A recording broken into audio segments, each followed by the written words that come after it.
Hello friends, आज के इस डिस्कशन में हम अपने मंथली करंट अफेयर की सीरीज को कंटिन्यू करते हुए, जो कि हमारी मंथली करंट अफेयर की सीरीज है, उसमें हम अपने पार्ट फर्स्ट नवंबर के करंट अफेयर को पढ़ने वाले हैं। और जैसा कि हम अपने टॉपिक्स को, जो हमारे करंट अफेयर के टॉपिक्स होते हैं, उनको क्या करते हैं, एमसीक्यू फॉर्मेट में, एमसीक्यू के फॉर्मेट में जो है कि हम क्वेश्चन देखते हैं, फिर देन इस टॉपिक के बारे में पढ़ते हैं, वो न्यूज में क्यों था, एंड उससे कोई भी एक्टिव रिकॉलिंग होती है, मीन्स हमारे स्टैटिक पोर्शन ऑफ प्रीलिम से उसको रिलेट करते हुए हम इस सेशन को कवर करते हैं। तो विदाउट फर्दर डिले हम अपने पहले क्वेश्चन को देखते हैं, which is talking about your all India technical education council for the technical education के बारे में यहाँ certain statement are provided and we have to tell which of the following statement are the correct statement. तो let's first understand why this AICT in the news, mean जो है कि ये news में क्यों रहा है। देन हम इस क्वेश्चन को सॉल्व करेंगे और जान लेंगे पहले इस ऑर्गेनाइजेशन के बारे में, जो हमारी all India council for the technical education है। तो जो है कि अभी रिसेंटली में यहाँ पे जो है कि हमारे जो है कि चेयरमैन थे, जो all India council technical education के चेयरमैन थे, उन्होंने सर्टेन चैलेंजेस जो है कि हाईलाइट किए हैं। सर्टेन चैलेंजेस जो कि हम देख लेते हैं क्या क्या उन्होंने बताया है। यहाँ पे उन्होंने बताया कि जो भी हमारी जो है कि गवर्नमेंट की इन्वेस्टमेंट कंसर्न्स है, मीन जो है कि हायर एजुकेशन, जो हमारे जो टेक्निकल हायर एजुकेशन इंस्टीट्यूट है, वहाँ पे जो है कि उन्होंने सर्टेन कंसर्न्स बताए हैं। वो क्या बताए हैं? पहली बात तो वैकेंसी बहुत ज़्यादा है, मीन जो है कि जो हमारे टीचर्स हैं, मीन जो है कि प्रोफेसर्स हैं, उनकी जो है कि वैकेंसी है बहुत ही ज़्यादा, कहाँ पे, हायर एजुकेशन इंस्टीट्यूट में। तो पहला कंसर्न तो इन्होंने ये रेज किया है कि वैकेंसी है। First concern is that vacancy in higher education institute. और दूसरा कंसर्न ये है इनका, मीन्स जो इन्होंने जो है कि रेस किया है कि जो भी रिसर्च एंड डेवलपमेंट पे खर्चा हो रहा है, वो खाली 0.6% ऑफ द GDP है, जो कि बिलो है टारगेटेड 6% से। तो इन्होंने ये सब चैलेंजेस जो है कि रेस किए हैं हमारे हायर एजुकेशन इंस्टीट्यूट से। That's why is this all India council technical education, जो कि हमारी ये ऑर्गेनाइजेशन है, न्यूज में रही है। देन यहाँ पे देखिए गवर्नमेंट इनिशिएटिव तो है, जो कि फुलफिलिंग वैकेंसी जो है उसके लिए जो है कि AICT और जो है कि यूनियन मिनिस्ट्री, जो है कि यूनियन एजुकेशन मिनिस्ट्री है, वो काम भी कर रही है इसको लेके। तो यहाँ पे ये भी इन्होंने बताया कि इनिशिएटिव तो लिए जा रहे हैं, बट वी आर लैगिंग, जो है कि हम जो है कि बहुत ही ज़्यादा लैग कर चुके हैं इसमें। और इन्होंने इस रिपोर्ट में क्या बताया है कि जो भी इंडिया का क्या है, ग्रॉस एनरोलमेंट रेशियो। अब आपका ये ग्रॉस एनरोलमेंट रेशियो क्या होता है? ये ग्रॉस एनरोलमेंट रेशियो जो है आपका, इट इज़ नथिंग बट, ये आपका जो भी total, which is the total enrolment in specific level of education, mean जो है कि कोई भी स्पेसिफिक लेवल ऑफ एजुकेशन होगा, उसके जो है कि उसको जो है कि डिवाइड कर देते हैं जब पॉपुलेशन से, पॉपुलेशन ऑफ उसके corresponding official age group, corresponding official age group से जो है कि जब उसको हम डिवाइड कर देंगे, then we got the gross enrolment ratio in that field. जो है कि मीन जो है कि मान लीजिए कोई भी टोटल एनरोलमेंट है स्पेसिफिक हायर एजुकेशन में, जो है कि हमारे कोई भी हायर एजुकेशन में, और उसमें जो है कि ऑफिशियल एज ग्रुप है जो, उससे जब डिवाइड कर देंगे तो it makes the definition of the total, जो है कि आपका जो है कि ग्रॉस एनरोलमेंट रेशियो जो है कि बता देता है, जो कि अभी स्टैंड कहाँ कर रहा है, विच stand the 29% in the India में। जो है कि देखिए कितना कम है as compare to other countries, जो कि जैसे इसराइल हो गया, साउथ कोरिया हो गया, उसका 95% है जो कि ग्रॉस एनरोलमेंट रेशियो है। और जबकि दूसरी कंट्रीज जैसे other countries which are your Japan and America, इनका जो है कितना है, 65 जो है कि आपका जापान का है एंड 75 जो है कि अमेरिका का है, और हम देखिए 29% पे है, which is very low.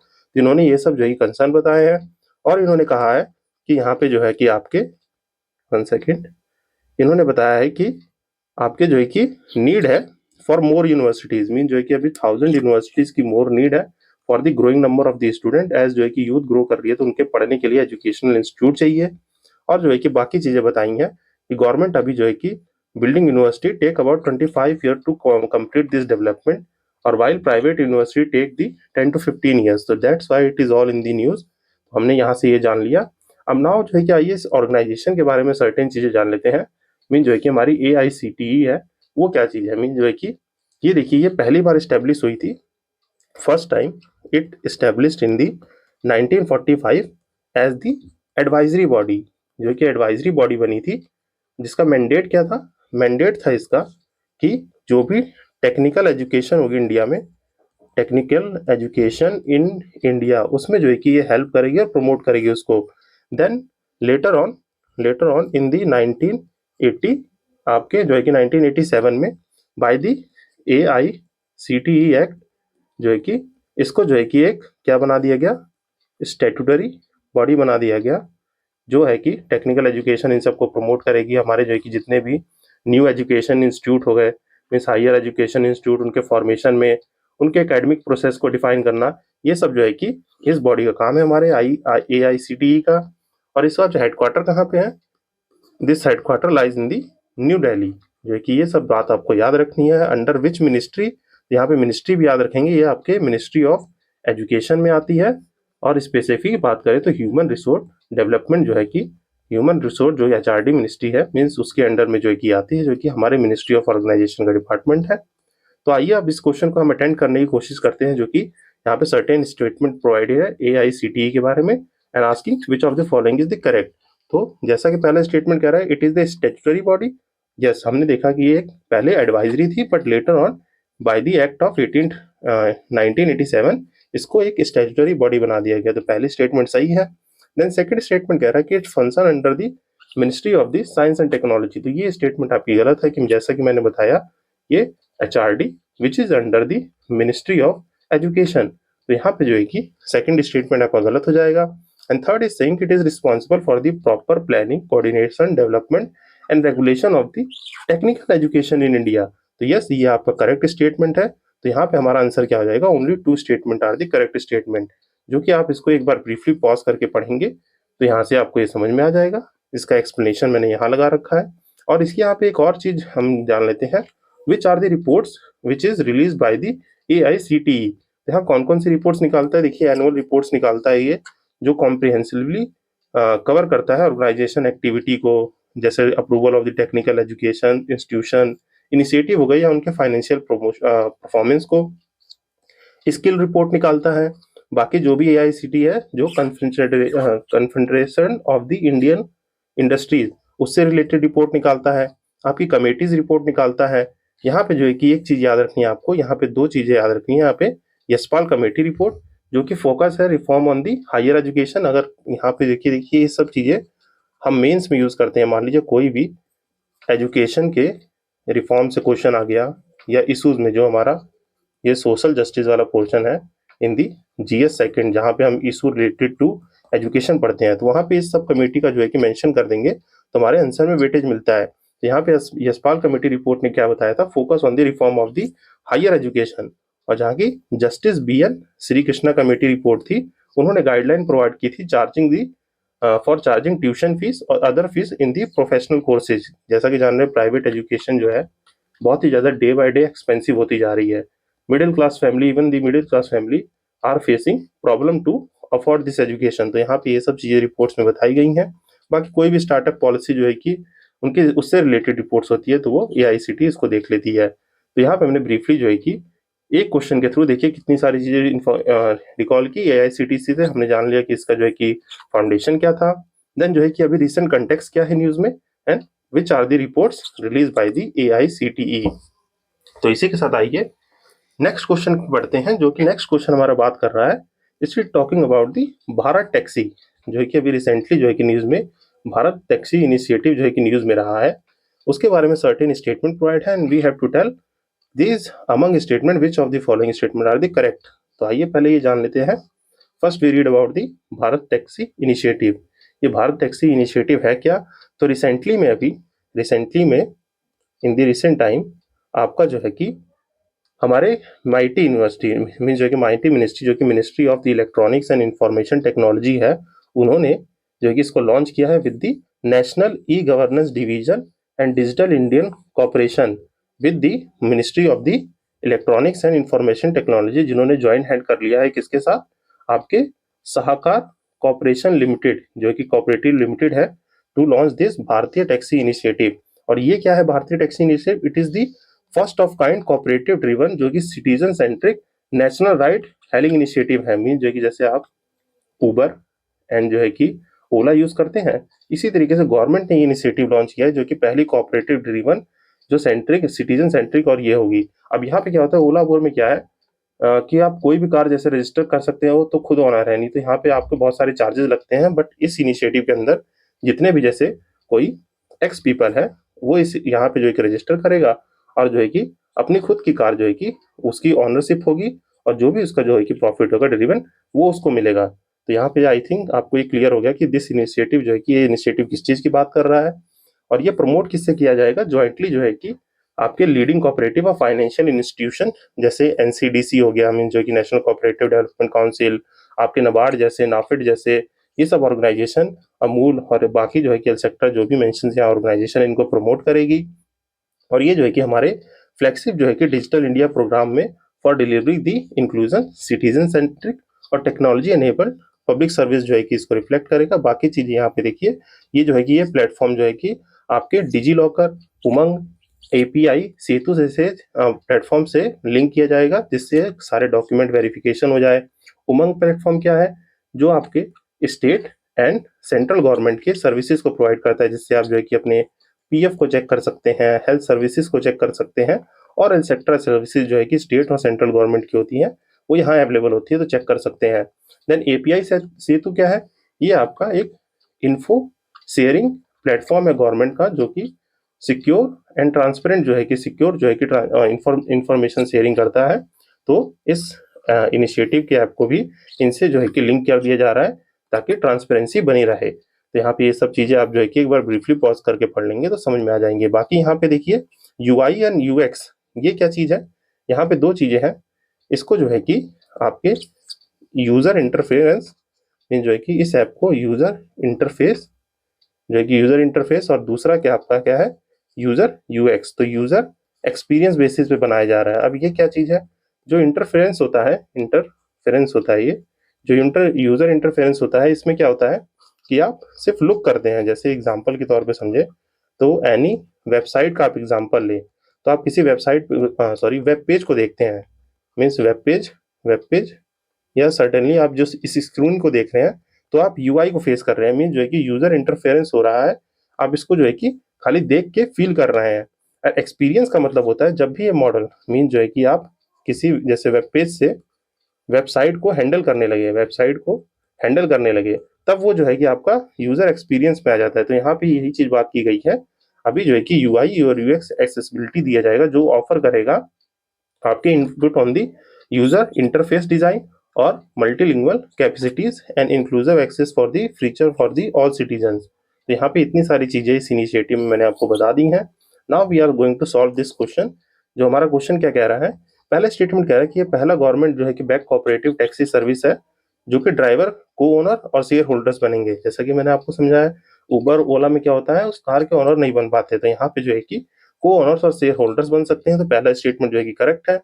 Then second is saying platform जो है कि इंश्योर करेगा आपका ट्रांसपेरेंट और fix pricing without the search pricing. तो मीन जैसे देखिए अभी जो है कि क्या होता है, आप उबर या जो है कि ओला में पीक टाइम पे देखेंगे तो प्राइजेस बहुत ज्यादा हाइक कर जाते हैं, तो यहाँ पे सर्च प्राइसिंग नहीं होगा। तो ये स्टेटमेंट भी आपका क्या है, करेक्ट है। और बाकी जो है कि टेक्निकल इंटीग्रेटेड विद दी, जैसे डिजी लॉकर हो गया, उमंग हो गया, एपीआई सेतु हो गया, तो इनसे जो है कि इनको लिंक कर दिया जाएगा। तो यहाँ पे तीनों ही स्टेटमेंट आपके करेक्ट स्टेटमेंट है, जिसका एक्सप्लेनेशन आप यहाँ से ब्रीफली एक बार आंसर को देख सकते हैं, जो कि मैंने आंसर भी लगा रखा है।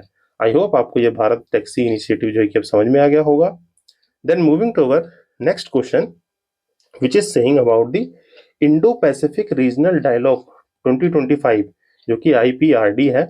यहाँ पे सर्टेन स्टेटमेंट प्रोवाइड है asking about which of the following is the correct statement. जैसा कि हमारे प्रीलिम्स में हमेशा कोई भी जैसे एक्सरसाइज हुई है, मिलिट्री एक्सरसाइज होगी, नेवल एक्सरसाइज होगी, इन पे जो है कि रिपीटेडली क्वेश्चन पूछे जाते हैं। तो यहाँ पे इसीलिए मैंने इस क्वेश्चन को लगाया है, जहाँ पे हमें सिर्फ बेसिक इन्फॉर्मेशन जाननी होती है, बहुत ज़्यादा टेक्निकल डिटेल्स में हमें जो है कि डीप डाउन नहीं करना होता कि मीन्स इस एक्सरसाइज में टेक्निकलिटी क्या रही है, या हमें जो है कि बस अपने सिक्योरिटी पर्पज से, एग्जाम पर्पज के लिए सिक्योरिटी, और जो है कि मेन आउटकम्स हो गई, आउटकम्स कोई डील हो गई, या जो है कि कोई कॉपरेशन हो गया, या कोई डिफेंसिव मेजर हो गया, तो वो हमें जानना होता है। तो यहाँ पे क्या चीज़ है, जो हमारा इंडो पैसिफिक रीजनल डायलॉग हुआ है 2025 का, इसमें जो है कि क्या चीज़ है, ये आपके स्टेटमेंट दिए गए हैं, तो यहाँ पे करेक्ट स्टेटमेंट बताना है। तो यहाँ पे पहला स्टेटमेंट जो है कि कह रहा है, इट इज़ दी 2025 जो है कि इसका फर्स्ट इनॉग्रल एडिशन है, जो कि ये अभी रिसेंटली कॉन्फ्रेंस हुआ है। तो पहला स्टेटमेंट जो है कि आपका रॉन्ग है, it is the 7th addition.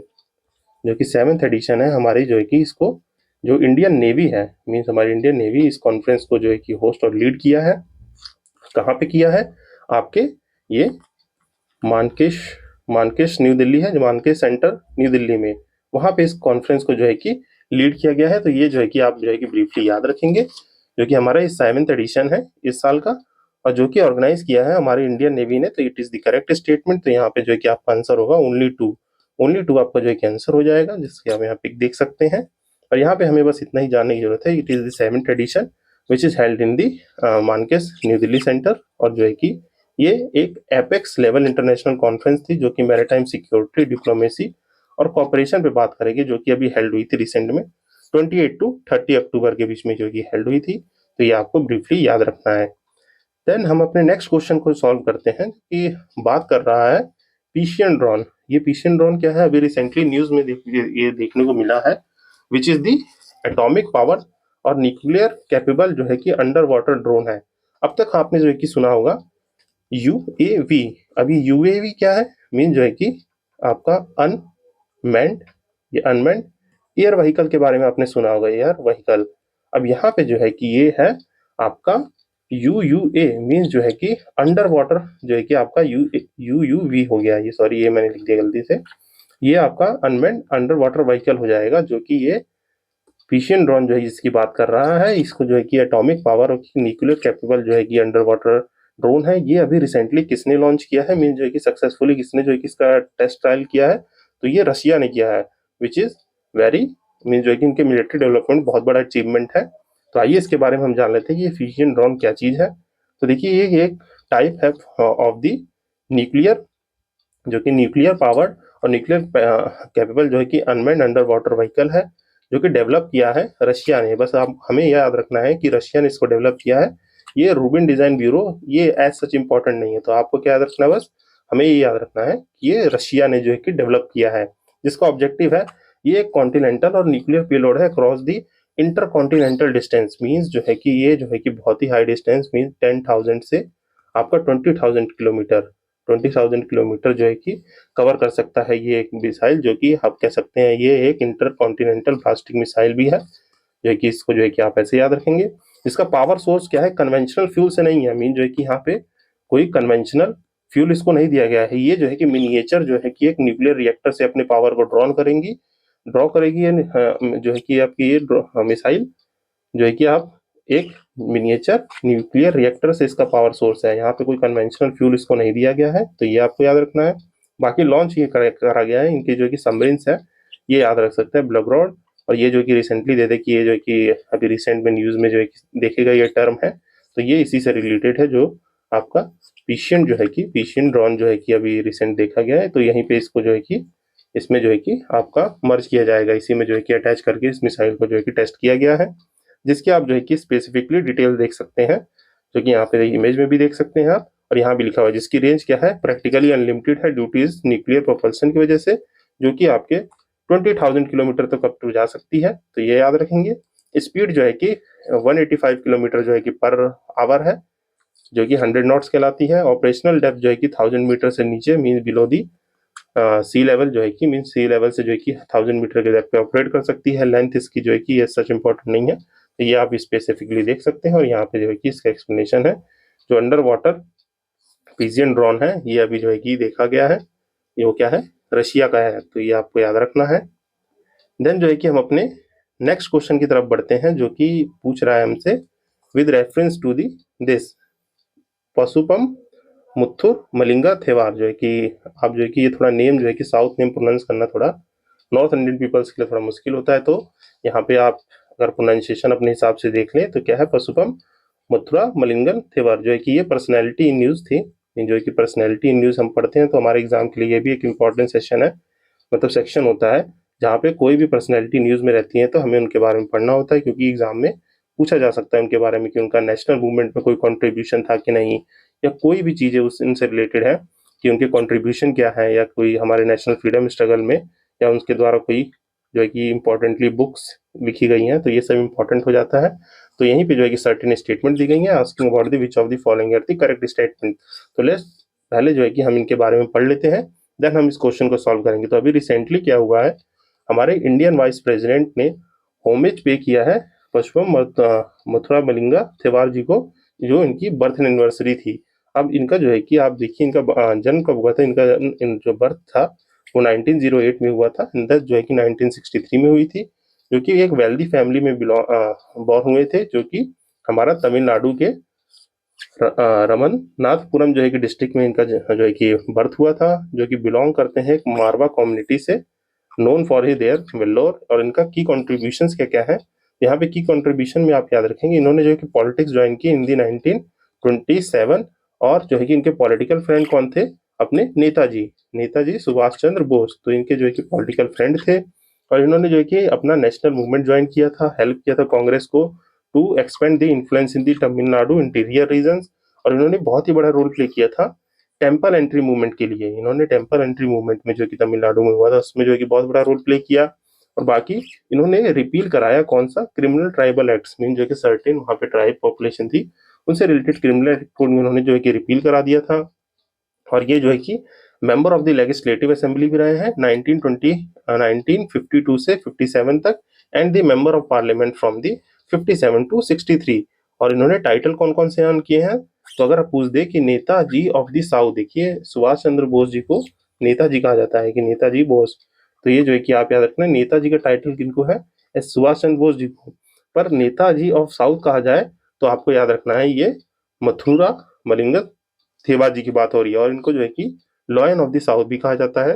और यहाँ पे की वैल्यूज क्या क्या लर्न कर सकते हैं, लीडरशिप, नेशनलिस्ट, करेज और कंपैशन।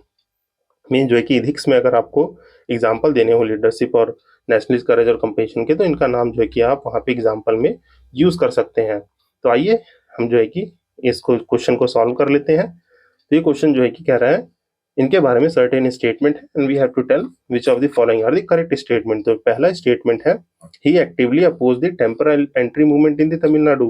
तो देखिए ये जो है कि गलत हो गया, हमने पढ़ा क्या, इन्होंने एक्टिवली सपोर्ट किया, मीन जो है कि इन्होंने स्प्रेड किया था टेम्परल एंट्री मूवमेंट को, तो ये स्टेटमेंट आपका गलत हो जाएगा। देन सेकंड सेइंग कि he was close associate of the Mahatma Gandhi. तो ये जो है कि क्लोज एसोसिएट है महात्मा गांधी के, तो ये स्टेटमेंट भी गलत हो जाएगा। इनके जो है कि पॉलिटिकल फ्रेंड कौन थे, सुभाष चंद्र बोस जी। तो यहाँ दोनों ही स्टेटमेंट गलत है, तो हमारा क्या आंसर हो जाएगा, डी हमारा इसका आंसर हो जाएगा, जो कि आप एक्सप्लेनेशन में यहाँ से पढ़ सकते हैं एंड यू कैन सी ये इनकी इमेज है। Then moving to our next question. Next question बात कर रहा है ग्लोबल वायरस नेटवर्क के बारे में। यहाँ पे ग्लोबल वायरस नेटवर्क के बारे में सर्टेन स्टेटमेंट्स प्रोवाइड है and we have to tell the correct statement. तो आइए पहले हम जो है कि इस न्यूज को जो है कि पढ़ लेते हैं कि वाई दिस ऑर्गेनाइजेशन में जो कि ग्लोबल वायरस नेटवर्क है ये न्यूज में क्यों रहा है और ये क्या ऑर्गेनाइजेशन है, इसके बारे में थोड़ा जान लेते हैं।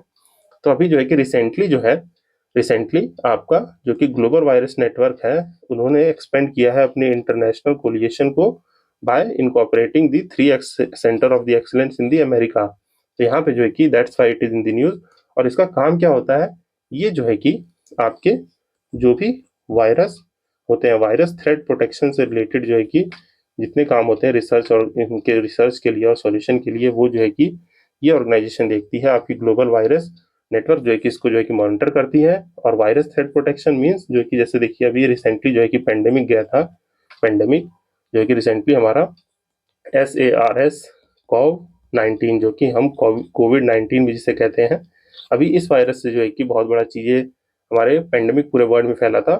तो ये ऑर्गेनाइजेशन ने इसीलिए अपने जो है कि नेटवर्क को एक्सपेंड कर रही है कि मीन जो है कि हमें वर्ल्ड में पूरे ग्लोबली कोई भी आउटरेज हो रहा है, कोई भी आउटरेज हो रहा है इन न्यू वायरस में, जो कि कोई भी ऐसा नया वायरस है जिसके बारे में जो है कि इंफॉर्मेशन कलेक्ट कर सके, तो पहले से ही हम बी प्रिपेयर्ड रहें कोई भी पेंडेमिक रोकने के लिए। तो यहाँ पे यही है कि इन्होंने जो है कि अपना इंटरनेशनल कोलिशन एक्सपेंड किया है, जो कि सेंटर ऑफ एक्सीलेंस जो है कि अमेरिका में इन्होंने अपनी 3 सेंटर ऑफ एक्सीलेंस को जो है कि बढ़ाया है। और ये जो है कि एक वॉलंटरी और कॉन्स्ट्रियम वायरोलॉजी लेबोरेटरी है, जो कि वायरस लेबोरेटरी है, जो कि एफिलिएटेड साइंटिस्ट जो है कि प्रिवेंट करेंगे अपने ग्लोबल वायरस थ्रेट्स को। और इसको देखिए फाउंड किसने किया था, इट इज एस्टेब्लिश्ड बाय जो कि आपके रॉबर्ट गैलो ने इनको इन 2011 इसको स्टैब्लिश किया था। तो ये इन्फॉर्मेशन याद रखनी है, इनको जो है किसने स्टैब्लिश किया था, रॉबर्ट गैलो ने। और बाकी चीज़ें यहाँ पे लिखी हुई, यहाँ पे अभी मोर देन जो है कि रिप्रेजेंट 25 कंट्रीज। यहाँ पे no single institution in the world has the expertise in all virus area में, जो कि ऐसा कोई सिंगल इंस्टीट्यूशन नहीं है जहाँ पे सारे वायरस जो है कि उसकी में एक्सपर्टीज हो। जैसे अपने इंडिया में देखें तो इन अवर इंडिया हमारे पास कौन कौन से हैं, देखिए आपका जो है कि हमारे इंडिया में ऑर्गेनाइजेशन देखें तो ICMR जो कि national council for medical research के पास नेशनल इंस्टीट्यूट ऑफ वायरोलॉजी जो कि पुणे में स्टेब्लिश्ड है। तो ये जो है कि हमारा सबसे मोस्ट प्रोमिनेंट ऑर्गेनाइजेशन है वायरस से, जो कि नेशनल इंस्टीट्यूट ऑफ वायरोलॉजी है पुणे में। और बात करें तो यहाँ पे आपका जो कि इंस्टीट्यूट ऑफ एडवांस वायरोलॉजी है, institute of the advance virology, जो कि आपका IAV कहलाता है। ये कहाँ पे है, ये आपका केरला में है। एंड यहाँ पे आपका एक national centre for the disease control NCDC, यहाँ पे जो है कि national centre for the disease control है, ये आपका कहाँ पे है, न्यू दिल्ली में है। तो ये हमारे इंडिया के कुछ प्रोमिनेंट ऑर्गेनाइजेशन है वायरस से रिलेटेड। और बाकी देखें तो यहाँ पे आप एक बार पॉज करके पढ़ सकते हैं, जो कि फोकस करेगा आपके साइंटिफिक मेथड्स और इन सब पे। और बाकी इसके 3 किए इंटरेस्ट एरिया हैं जो कि वायरस से रिलेट करते हैं, supporting the cutting edge research, public education और एडवोकेसी को लेके। तो यहाँ पे ये सब जो है कि हमने जान लिया ग्लोबल वायरस नेटवर्क के बारे में। और यहाँ पे देखिए अब स्टेटमेंट, तो स्टेटमेंट कह रहा है कि it is the international coalition of the leading medical virologist established by the WHO। तो ये WHO के अंडर नहीं आती है, इसको एस्टेब्लिश किसने किया था, इंडिपेंडेंट साइंटिस्ट जो कि रॉबर्ट गैलो ने इनको जो है कि एस्टेब्लिश किया था इस ग्लोबल नेटवर्क को, वायरस नेटवर्क को। तो ये स्टेटमेंट आपका गलत हो जाएगा। देन सेकंड कह रहा है कि foster the research into the virus that cause the human disease to promote development of the antiviral drugs and vaccinations। तो यहाँ पे ये स्टेटमेंट आपका करेक्ट होगा। तो यहाँ पे ओनली 2 आपका आंसर हो जाएगा, जिसका एक्सप्लेनेशन आप यहाँ से ब्रीफली एक बार पढ़ सकते हैं कि इसको एस्टेब्लिश किया था 2011 में रॉबर्ट गारो ने with the help of the William Hall and Reinhard Kurth ने, जो कि अभी जो है कि मोर देन अभी 25 कंट्रीज जो है कि इसके मेंबर्स हैं, और ये जो है कि वायरस थ्रेट से हमारी प्रोटेक्शन करेगा। तो आई होप ये टॉपिक आपको समझ में आया होगा। Then moving to our next question, जो कि हमारा बात कर रहा है UNESCO creative cities in the India में, जो है कि हमारी जो ये यूनेस्को क्रिएटिव सिटीज होती है, यूनेस्को क्रिएटिव सिटी नेटवर्क होता है UCCN। तो यहाँ पे उसके बारे में हमें मैचिंग करनी है और यहाँ बताना है कि which of the following is correctly matched. यहाँ देखिए ये थोड़ा डिस्टिंक्शन कर लेंगे, यहाँ पे थोड़ा डिस्टिंक्शन है, ये यहाँ पे सिटीज दी हुई है और हमें इधर से मैच करना है, तो हमें इसको मैचिंग करना है। तो आइए पहले हम थोड़ा सा ब्रीफली जान लेते हैं अपने यूनेस्को क्रिएटिव सिटीज नेटवर्क के बारे में, जो UCCN है, ये क्या चीज है। देन जो है कि हम इसको जो है कि सॉल्व करेंगे क्वेश्चन को। तो पहला जो है कि देखिए क्या है, ये जो है कि यूनेस्को क्रिएटिव सिटी नेटवर्क है, ग्लोबल प्लेटफॉर्म है सिटीज का, मीन जो है कि यहाँ पे डिफरेंट सिटीज को उनके क्रिएटिविटी और कल्चरल इंडस्ट्री की वजह से उनको एक रिकॉग्निशन दिया जाता है, जो ड्राइवर मीन जो कि की ड्राइवर बनेगा इन दी सस्टेनेबल अर्बन डेवलपमेंट में। और ये जो है कि स्टैब्लिश कब किया गया था, it is establish in the 2004 by the UNESCO to promote the international cooperation among the citizens. Mean जो है कि इसको स्टैब्लिश किया गया था in the 2004 for promoting the international cooperation among the cities in investing cultural and creativity for the inclusive growth. तो ये जो है कि इसका मेन मोटो था। बाकी एम जो है कि यही है कि ये आपको जो है कि सिटीज को फॉस्टर करेगा कल्चरल इनोवेशंस में, और जो है कि हमारे सस्टेनेबल डेवलपमेंट गोल जो कि स्पेशली 11 को मेंशन करता है, सस्टेनेबल गोल 11 जो हमारे पास 17 SDGs है, उसमें से 11th नंबर जो सस्टेनेबल सिटीज एंड कम्युनिटीज को सस्टेन करने की बात है, उसके लिए इसको स्टैब्लिश किया गया था। इसके की फीचर्स आप एक बार ब्रीफली पॉज करके पढ़ सकते हैं, जो कि एज मेंशन है अब तक जो है कि 350 सिटीज को जो है कि वर्ल्ड वाइड जो है कि इस नेटवर्क के अंडर जो है कि रजिस्टर किया गया है, जो कि 7 क्रिएटिव फील्ड्स, कौन कौन से 7 क्रिएटिव फील्ड्स है, gastronomy, literature, music, film, design, crafts and the folk networks and media arts. इन 7 कैटेगरीज में इसको जो है कि कैटेगराइज करके जो है कि आपको रिकॉग्निशन दिया जाता है, जो कि प्रमोट करेगा आपके cultural exchange, knowledge sharing and capacity building among the member cities. और बाकी जो है कि की फीचर्स आप एक बार ब्रीफली पॉज करके पढ़ सकते हैं, जो कि हमने यहाँ पे डिस्कस किया। तो आइए हम जान लेते हैं यहाँ पे जो है कि देखिए यहाँ पे मैंने इमेज भी लगा रखी है, जो कि ये 7 कैटेगरीज है। यहाँ पे आप लिटरेचर भी ऐड कर लेंगे, लिटरेचर। तो ये जो है कि सिटी ऑफ लिटरेचर, ये 7 कैटेगरीज में जो है कि ये अवार्ड दिए जाते हैं। और इंडिया के पास देखिए किस किस जो है कि कैटेगरी में जो है कि कौन सी सिटीज रजिस्टर है। तो आइए हम जान लेते हैं। देखिए अभी रिसेंटली क्या हुआ है, रिसेंटली लखनऊ जो है, Lucknow it is recognize as the city of the gastronomy, mean जो है कि वहाँ के फूड रिलेटेड एस्पेक्ट में लखनऊ को रिसेंटली इन दी 2025 जो है कि अभी रिसेंटली ऐड किया गया है। बाकी सिटी ऑफ गैस्ट्रोनॉमी में आपकी कौन सी है, आपकी हैदराबाद आती है। बाकी सिटी ऑफ मीडिया आर्ट से हमारी कोई सिटीज नहीं है और सिटी ऑफ डिजाइन से भी कोई सिटी नहीं है। सिटी ऑफ लिटरेचर से आपकी कोझिकोडे सिटी जो है कि आपकी सिटी ऑफ लिटरेचर में आती है। देन सिटी ऑफ क्राफ्ट की बात करें तो यहाँ पे जयपुर जो है, जयपुर आपकी सिटी ऑफ क्राफ्ट में आती है। देन सिटी ऑफ म्यूजिक से बात करें तो यहाँ 3 सिटीज आपको याद रखनी है, कौन कौन सी, वाराणसी, ग्वालियर और जो है चेन्नई। ये जो है कि 3 सिटी जो है कि आपके सिटी ऑफ म्यूजिक रिकॉग्नाइज हुई हैं। एंड सिटी ऑफ फिल्म, ये तो सभी को जो है कि गेस लगा सकते हैं, सिटी ऑफ मुंबई जो कि हमारा बॉलीवुड जहाँ सस्टेन करता है, यहाँ मुंबई जो है कि सिटी ऑफ फिल्म में जो है कि रिकॉग्नाइज की गई है। नाउ इस बेसिस ऑफ इंफॉर्मेशन पे आइए हम अपने क्वेश्चन को सॉल्व करते हैं। यहाँ देखिए कह रहे हैं कि जयपुर, ये है कि हमें क्या बताना है, करेक्टली मैच कौन कौन से है। तो क्या यहाँ जयपुर जो है कि आपका करेक्टली मैच है, तो नहीं। गैस्ट्रोनॉमी में क्या है, हैदराबाद एंड लखनऊ। यहाँ पे सॉरी लखनऊ की स्पेलिंग आप करेक्ट कर लेंगे, फॉर दिस मिस टाइपिंग, ये जो है कि लखनऊ कर लेंगे आप इसको। देन जो है हम देखते हैं जयपुर जो है कि आपका क्या है, क्राफ्ट और फ्लोक नेटवर्क से, तो ये गलत हो जाएगा। और गैस्ट्रोनॉमी के लिए क्या है, लखनऊ एंड हैदराबाद। कोझिकोडे जो है कि ये आपका सही है जो कि लिटरेचर है।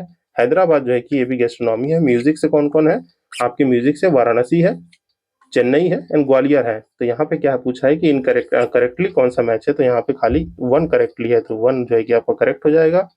देन जो है कि आंसर देखें तो यहाँ पे देखिए ए 3 ओनली दिया है, तो ये जो है कि गलत हो गया है। यहाँ पे ओनली 1 करेक्टली मैच है, तो इसको जो है कि आप यहाँ पे भी करेक्ट कर लीजिएगा। यहाँ 3 नहीं, यहाँ पे ओनली 1 इज द करेक्ट, तो ये आपका आंसर हो जाएगा, जो कि आप यहाँ से एक बार ब्रीफली देख सकते हैं, जो कि मैंने। Then moving to our next question. Next question क्या बात कर रहा है, next question is talking about the cloud seedling. Cloud seedling के बारे में यहाँ सर्टेन स्टेटमेंट दिए हैं, हमें बताना है करेक्ट कौन कौन सी है। मीन जो है कि what is the process of the cloud seedling. अभी जो है कि हमने रिसेंट में देखा था, रिसेंट में due to the spike in the air pollution in Delhi, mean जो है कि एयर पॉल्यूशन जो कि दिल्ली में बहुत ज्यादा हो गया था आफ्टर दिवाली, तो उसको जो है कि टैकल करने के लिए दिल्ली गवर्नमेंट ने जो है in collaboration with IIT Kanpur, वहाँ पे जो है कि क्लाउड सीडलिंग जो है कि दिल्ली एरिया में जो है कि करने की कोशिश की थी, which is not a successful जो है कि अटेम्प्ट था, ये सक्सेसफुल नहीं हुआ। तो इसी से रिलेटेड हमें जो है कि क्वेश्चन है, ये हमें process of the cloud seedling के बारे में जो कि बताना है। तो आइए पहले इस प्रोसेस को समझते हैं कि what is the process of the cloud seedling, जो कि आप देख सकते हैं। बेसिक अगर लेमेंस टर्म में करें तो यहाँ पे जो है कि आपके किसी भी एयरक्राफ्ट से उसमें सर्टेन केमिकल जो कि हमारे जो है कि एजेंट्स कहलाते हैं, एजेंट्स जिनको यूज करके हम क्लाउड में, सीडलिंग का मतलब हो गया मीन जो है कि उनको स्प्रे कर देते हैं क्लाउड्स में, तो उससे जो है कि वाटर ड्रॉपलेट्स जो है कि रेन का फॉर्मेशन होता है और वहां रेन होने लगती है। तो इस प्रोसेस को हम समझ लेते हैं, जो कि इस इमेज में आप जो है कि बेटरली देख पा रहे होंगे। पहले समझते हैं, देन इस इमेज पे जो है कि हम कम बैक करेंगे। पहले देखिए कि अभी रिसेंट में जो है कि मैंने आपको बताया कि ऑपरेशनल जो है कि डिटेल्स है कि recent Delhi government, IIT Kanpur और हमारी इंडियन मेट्रोलॉजिकल डिपार्टमेंट ने जो कि DCGA के साथ कोलैब करके उनके एयरक्राफ्ट को यूज करके जो है कि हमारे PM 2.5 और पार्टिकुलेट मैटर 10 को जो है कि टैकल करने के लिए सिल्वर आयोडाइड का यूज करते हुए क्लाउड में सीडलिंग की थी, जो कि थोड़ा जो है कि टेक्निकल फेलियर्स की वजह से फेल हो गया था। देन जो है कि अदर रीजंस भी थे, मींस जो है कि फेवरेबल कंडीशंस नहीं थी। आइए हम इसको समझ लेते हैं, what are the steps that are involve in the cloud seedling. तो यहाँ पे पहला मेजर स्टेप है आपका क्लाउड आइडेंटिफिकेशन का। मीन्स जो है कि पहला स्टेप क्या होता है, क्लाउड आइडेंटिफाई करते हैं। मीन्स जो है कि हमें सफिशियंट जो है कि क्लाउड चाहिए, जो सुटेबल क्लाउड्स होते हैं जिनके पास सफिशियंट लिक्विड या आइस वाटर कंटेंट हो और वो एक वर्टिकल डेवलपमेंट में हो। मीन्स जो है कि जो भी क्लाउड हो वो थोड़े, पहली बात तो थिक हो, मीन्स जो है कि जितने भी क्लाउड हो वो थोड़े थिक हो और उनके पास सफिशिएंट क्या हो, आइस और वाटर कंटेंट हो, तब जो है कि वो क्लाउड जो है कि सिलेक्टेड माने जाएंगे। देन जो है कि assessment of the moisture availability होता है। मीन्स जो है कि देखिए अगर क्लाउड में पहले से, अगर मीन्स ये जो हमारा क्लाउड है इसमें पहले से मॉइस्चर नहीं होगा तो वाटर ड्रॉपलेट ज्यादा फॉर्म नहीं हो पाएंगी। फिर देन जो है कि मॉइस्चर अवेलेबिलिटी के बाद उसकी विंड कंडीशन को चेक करते हैं एंड क्लाउड के टाइप को चेक करते हैं, जो इंश्योर करे एक ये ऑपरेशन फीजिबल हो पाए। देन आफ्टर दैट हम क्या चेक करते हैं, अपना selection of the seedling agent. Mean जो है कि हमारे पास different different types of the agent होते हैं, जो सीडलिंग एजेंट हम जो है कि चूज करते हैं, जैसे कि आपका silver iodide, potassium iodide, dry ice. देखिए ये PYQ में भी पूछा गया है, शायद आई थिंक 2025 के पेपर में ही ये पूछ लिया था, in which of the following are the use at the seedling agent in the cloud seeding. तो ये जो है कि आपको याद रहना चाहिए। यहाँ पे कौन कौन से, सिल्वर आयोडाइड हो गया, पोटेशियम आयोडाइड, ड्राई आइस जिसको सॉलिड CO2 कहते हैं, और सॉल्ट पार्टिकल जो कि चूज होते हैं आपके सीडलिंग के लिए, जो कि फॉर्म करते हैं, मिमिक करते हैं क्या, आइस न्यूक्लियाई इन दी सुपर क्लाउड्स, जो कि सुपर कूल क्लाउड्स में। देन जो है कि हमारा नेक्स्ट स्टेप होता है आपका डिस्पर्जन मैकेनिज्म, जो कि डिस्पर्स कैसे किया जाएगा। यहाँ पे जो है कि आपके डिस्पर्जन मैकेनिज्म जो है कि नेक्स्ट होता है। यहाँ पे देखिए जैसे हाइग्रोस्कोपिक सोल्ट NaCl का भी यूज करते हैं बूस्ट करने के लिए, तो ये आप ये भी जो है कि माइंड में रिटेन रखेंगे। यहाँ पे पहला स्टेप था क्लाउड्स आइडेंटिफाई कर लिया, फिर हमने जो है कि सीडिंग एजेंट को देख लिया। देन जो है कि डिस्पर्जन मैकेनिज्म क्या करेंगे, मीन्स जो है कि आपके एयरक्राफ्ट हो गए या रॉकेट हो गए या ग्राउंड बेस्ड जनरेटर जो है कि आपके, या तो ड्रोन्स, ये जो है कि हम जो है कि डिफरेंट डिफरेंट डिस्पर्जन मैकेनिज्म में इन सब चीज़ों का यूज़ कर सकते हैं। एयरक्राफ्ट, रॉकेट या ग्राउंड बेस्ड जनरेटर। देखिए ग्राउंड बेस्ड जनरेटर कैसे होते हैं, वो कुछ इस तरीके से देखते हैं। या तो आप जो है कि ड्रोन या तो एयरक्राफ्ट का यूज़ कर लीजिए, या तो जो है कि ग्राउंड बेस्ड जनरेटर होते हैं, ये certain type of pillar guns होती हैं जो आपके डाउन से, मीन जो है कि क्लाउड के नीचे से जो है कि स्प्रे कर देते हैं सर्टेन हाइट पे आपके जो भी एजेंट हो गए, तो उनको जो है कि क्लाउड में सस्टेन होते हैं। देन जो है कि इसके बाद हम नेक्स्ट देखते हैं डिस्पर्जन मैकेनिज्म के बाद, यहाँ पे माइक्रो फिजिकल और इंटरेक्शन जो है कि होता है प्रेसिपिटेशन के लिए, जो कि हम जो है कि ऑब्जर्वेंस रखते हैं कि वाटर ड्रॉपलेट्स फॉर्म हो रहा है कि नहीं। देन जो है कि इवोल्यूशन और मॉनिटरिंग के बाद जो है कि ये देखा जाता है, जब सफिशिएंट हो जाते हैं तो वो अपने आप ही ड्रेन कर जाते हैं। तो ये जो है कि आपको याद रखना है कि यहाँ पे कौन कौन से स्टेप इन्वॉल्व है, cloud identification, selection of the seeding agent जो कि डिफरेंट डिफरेंट टाइप के होते हैं, डिस्पर्सन मैकेनिज्म होना चाहिए, माइक्रो फिजिकल इंटरेक्शन होना चाहिए, एंड इवोल्यूशन जो है कि मॉनिटरिंग उसकी की जाती है, जो कि पाया जाता है कि मीन जो है कि प्री और पोस्ट सीडलिंग रेनफॉल जो है कि मेजर किया जाता है। स्टडीज जिन्होंने कंक्लूड किया है, there are 20 to 24 increase in the rainfall in the favourable condition, mean जो है कि अगर फेवरेबल कंडीशन हो तो 20 से 24% जो है कि रेनफॉल इंक्रीज कर सकती है। और ये जो है कि हमारे पॉल्यूटेंट रिडक्शन में भी काम आते हैं, जो कि हमारे PM 2.5 और 10 को जो है कि रिड्यूस करने में हेल्प करते हैं। देखिए यहाँ पे जो है कि मैंने सर्टेन सीडलिंग एजेंट लगा रखे हैं, इसको भी आप ब्रीफ करके इनके बारे में पढ़ सकते हैं, जो कि सिल्वर आयोडाइड हो गया, NaCl हो गया, सोडियम क्लोराइड, पोटेशियम आयोडाइड हो गया, ड्राई आइस हो गया, आपके लिक्विड प्रोपेन हो गया या कैल्शियम क्लोराइड हो गया। तो ये सब जो है कि आपकी एज ए एजेंट होते हैं क्लाउड सीडलिंग में। देन जो है कि आपको जो है कि ये प्रोसेस आई थिंक समझ में आ गया होगा। देन हम पहला जो है कि स्टेप क्या करते हैं, आपका क्लाउड का सिलेक्शन करते हैं, जो कि एक थिक क्लाउड होनी चाहिए जिसमें जो है कि अवेलेबिलिटी ऑफ द मॉइस्चर होना चाहिए।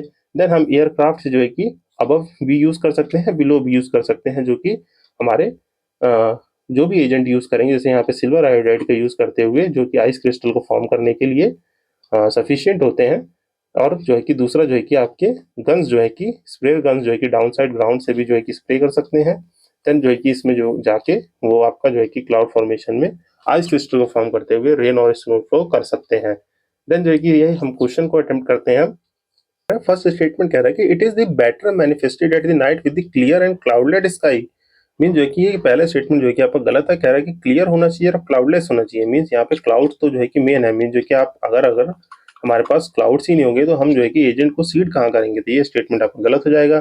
Then dry ice can use as the seeding agent, तो मैंने आपको जो है कि सारे एजेंट्स के नाम बताया था, ड्राई आइस भी था, तो यहाँ पे सेकंड करेक्ट होगा, तो ओनली 2 हमारा आंसर हो जाएगा, जो कि हमने ब्रीफली यहाँ देख लिया है। और एक्सप्लेनेशन भी आप यहाँ से एक बार ब्रीफली पॉज करके पढ़ सकते हैं, जो कि एडिक्वेट क्लाउड कवर और डेप्थ होना चाहिए उसमें, और जो है कि कॉमन जो है कि आपके सिल्वर आयोडाइड ये सब जो है कि एजेंट यूज किए जाते हैं। आई होप ये टॉपिक आपको समझ में आया होगा। देन जो है कि हम नेक्स्ट क्वेश्चन पे मूव करते हैं। Next question is talking about the exercise Milan. यहाँ पे एक्सरसाइज मिलन की बात हो रही है, जिसमें हमें सर्टेन स्टेटमेंट प्रोवाइडेड है, we have to tell the which is the following are the correct statement. तो अभी रिसेंटली जो है कि ये बताया गया है कि एक्सरसाइज मिलन एक बाइनियल मल्टीलेटरल नेवल एक्सरसाइज है, जो कि होस्ट की है इंडियन नेवी ने। तो yes, it is the biennial multilateral naval exercise, जो कि हमारे इंडियन नेवी ने होस्ट की है, तो ये करेक्ट स्टेटमेंट है। देन सेकंड इज सेइंग कि exercise take place at the Visakhapatnam under the eastern naval command. तो यस, जो है कि ये भी करेक्ट स्टेटमेंट है। अगर आप हम रफली ड्रॉ करके देखें तो जो ये हमारा इंडिया का मैप है, अगर इंडिया ऐसे है थोड़ा, तो यहाँ पे क्या है, आंध्र प्रदेश है, तो इस विशाखापट्टनम यहीं पे हमारा विशाखापट्टनम है, और यहीं पे ईस्टर्न लेवल कमांड ने जो है कि इस एक्सरसाइज को जो है कि टेक प्लेस की है यहाँ पे। देन जो है कि ये दोनों करेक्ट है। एंड थर्ड स्टेटमेंट कह रहा है कि की objective of the exercise Milan to promote the camaraderie cohesion और जो है कि collaboration among the participant navies. तो yes, it is also the correct. यहाँ पे तीनों ही स्टेटमेंट करेक्ट है। कि ब्रीफली हम यहाँ से देख सकते हैं about the exercise Milan. Exercise Milan जो है कि क्या है, अभी इंडिया जो है कि होस्ट करेगा 3 मेजर मैरीटाइम इवेंट्स। यहाँ पे 3 मेजर मैरीटाइम इवेंट्स जो है कि फरवरी 2026 में इंडिया होस्ट करने वाला है। कौन कौन से?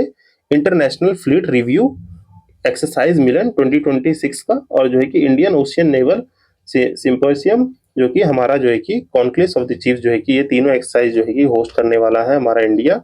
कहाँ पे? विशाखापट्टनम में। तो एक्सरसाइज मिलन के बारे में आप यहाँ से ब्रीफली देख सकते हैं, जो कि हमने ऊपर से देखे स्टेटमेंट में देखा था कि ये जो है कि मल्टीलेटरल बाइनियल एक्सरसाइज है जो कि 1995 से स्टार्ट हुई थी। और यहाँ पे पहले जो है कि कुछ ही पार्टिसिपेंट थे, ओनली 4 कंट्रीज जो है कि इंडोनेशिया, सिंगापुर, श्रीलंका और थाईलैंड जो है कि आपके इनिशियल पार्टिसिपेंट थे। बाकी जो है कि बाद में इसको एक्सपेंड कर दिया गया। तो यहाँ से आप ब्रीफली एक बार पॉज करके इसको पढ़ सकते हैं। और यहाँ पे की फीचर्स हैं जो कि एक डुअल फेज एक्सरसाइज है और इंटरनेशनल सिटी परेड यहाँ पे होगी। तो ये आप यहाँ से एक बार इसको पढ़ सकते हैं। तो ये हमारे नोट्स के फॉर्मेट में आपको ये चीज़ें याद हो जाएंगी। इसका एक्सप्लेनेशन भी यहाँ मैंने लगा रखा है। हमारी तीनों स्टेटमेंट करेक्ट थी। देखिए एक्सरसाइज वाले क्वेश्चन में ऐसा कोई कॉन्सेप्ट होता नहीं है तो जो है कि एक्सप्लेन कर सके। इसको मैं इसलिए कह रहा हूँ कि आप जो है कि आज थोड़ा होमवर्क जो है कि पढ़ लीजिएगा, क्योंकि यहाँ पे कोई कॉन्सेप्ट नहीं होता जिसको समझाया जाए। ये चीज़ें हमें खुद रिटेन करनी होती हैं। तो I hope you can understand this, और आप जो है कि इसको जरूर जो है कि पॉज करके अच्छे से पढ़ेंगे। देन जो है कि हम अपने नेक्स्ट क्वेश्चन को देखें। तो next question is talking about the Asian youth game, जो है कि रिसेंटली अभी जो है कि एशियन यूथ गेम हुए हैं। यहाँ पे सर्टेन उसकी जो है कि स्टेटमेंट दी गई है and we have to tell which of the following are the correct. तो पहले जो है कि हम जान लेते हैं ये एशियन यूथ गेम के बारे में, देन जो है कि हम इस क्वेश्चन को अटेम्प्ट करेंगे। तो एशियन यूथ गेम अभी रिसेंटली जो है कि हुए हैं, और हमारे जो है कि जितने भी एथलीट गए थे, प्राइम मिनिस्टर ने उन लोगों को कांग्रेस जो है कि भेजा है। और वो भी अभी देखिए अब तक का इंडिया ने जो है कि सबसे अच्छा जो है कि एशियन यूथ गेम 2025 का हुआ था, उसमें बेस्ट परफॉर्मेंस है जो कि 48 मेडल स्टिल नाउ में जो है कि 48 मेडल जो है कि इंडिया लेके आई है। और ये एशियन यूथ गेम क्या है, जैसे हमारे ओलंपिक्स होते हैं, पैरा ओलंपिक्स होते हैं, इसी तरीके से ये एशियन यूथ गेम भी जो है कि कराया जाता है, जो कि ऑर्गेनाइज कराता है Olympic council of the Asia जो है कि इसको ऑर्गेनाइज करा जाता है, जहाँ पे 14 टू 17 ईयर्स के एथलीट जो है कि इसमें पार्टिसिपेट करते हैं। और पहली बार ये जो कहाँ हुआ था, ये जो है कि first time it is held in the Singapore in the 2009, जो है कि पहली बार हुआ था कहाँ पे? सिंगापुर 2009 में पहली बार हेल्ड किया गया था for the feeder event of the Asian game, जो कि हमारे यंग एथलीट्स के लिए डिजाइन किया गया है, जो कि कितने 14 टू 17 ईयर्स के होंगे, ये इन्हीं एज ग्रुप के लिए है। देन इसके कुछ ब्रीफ हिस्ट्री जाने तो ये जो है कि पहला एडिशन जो है कि आपको 2009 में हुआ था कहाँ? सिंगापुर में। Second edition take place in the Nanjing China में।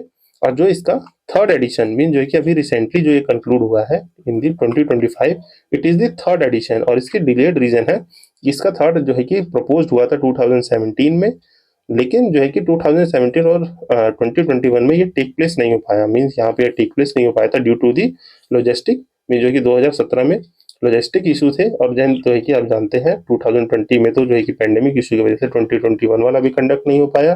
देन जो है कि अभी रिसेंटली में बहरान में 2025 में इसका थर्ड एडिशन जो है कि टेक प्लेस किया है, जो कि आपका रिसेंट इवेंट है।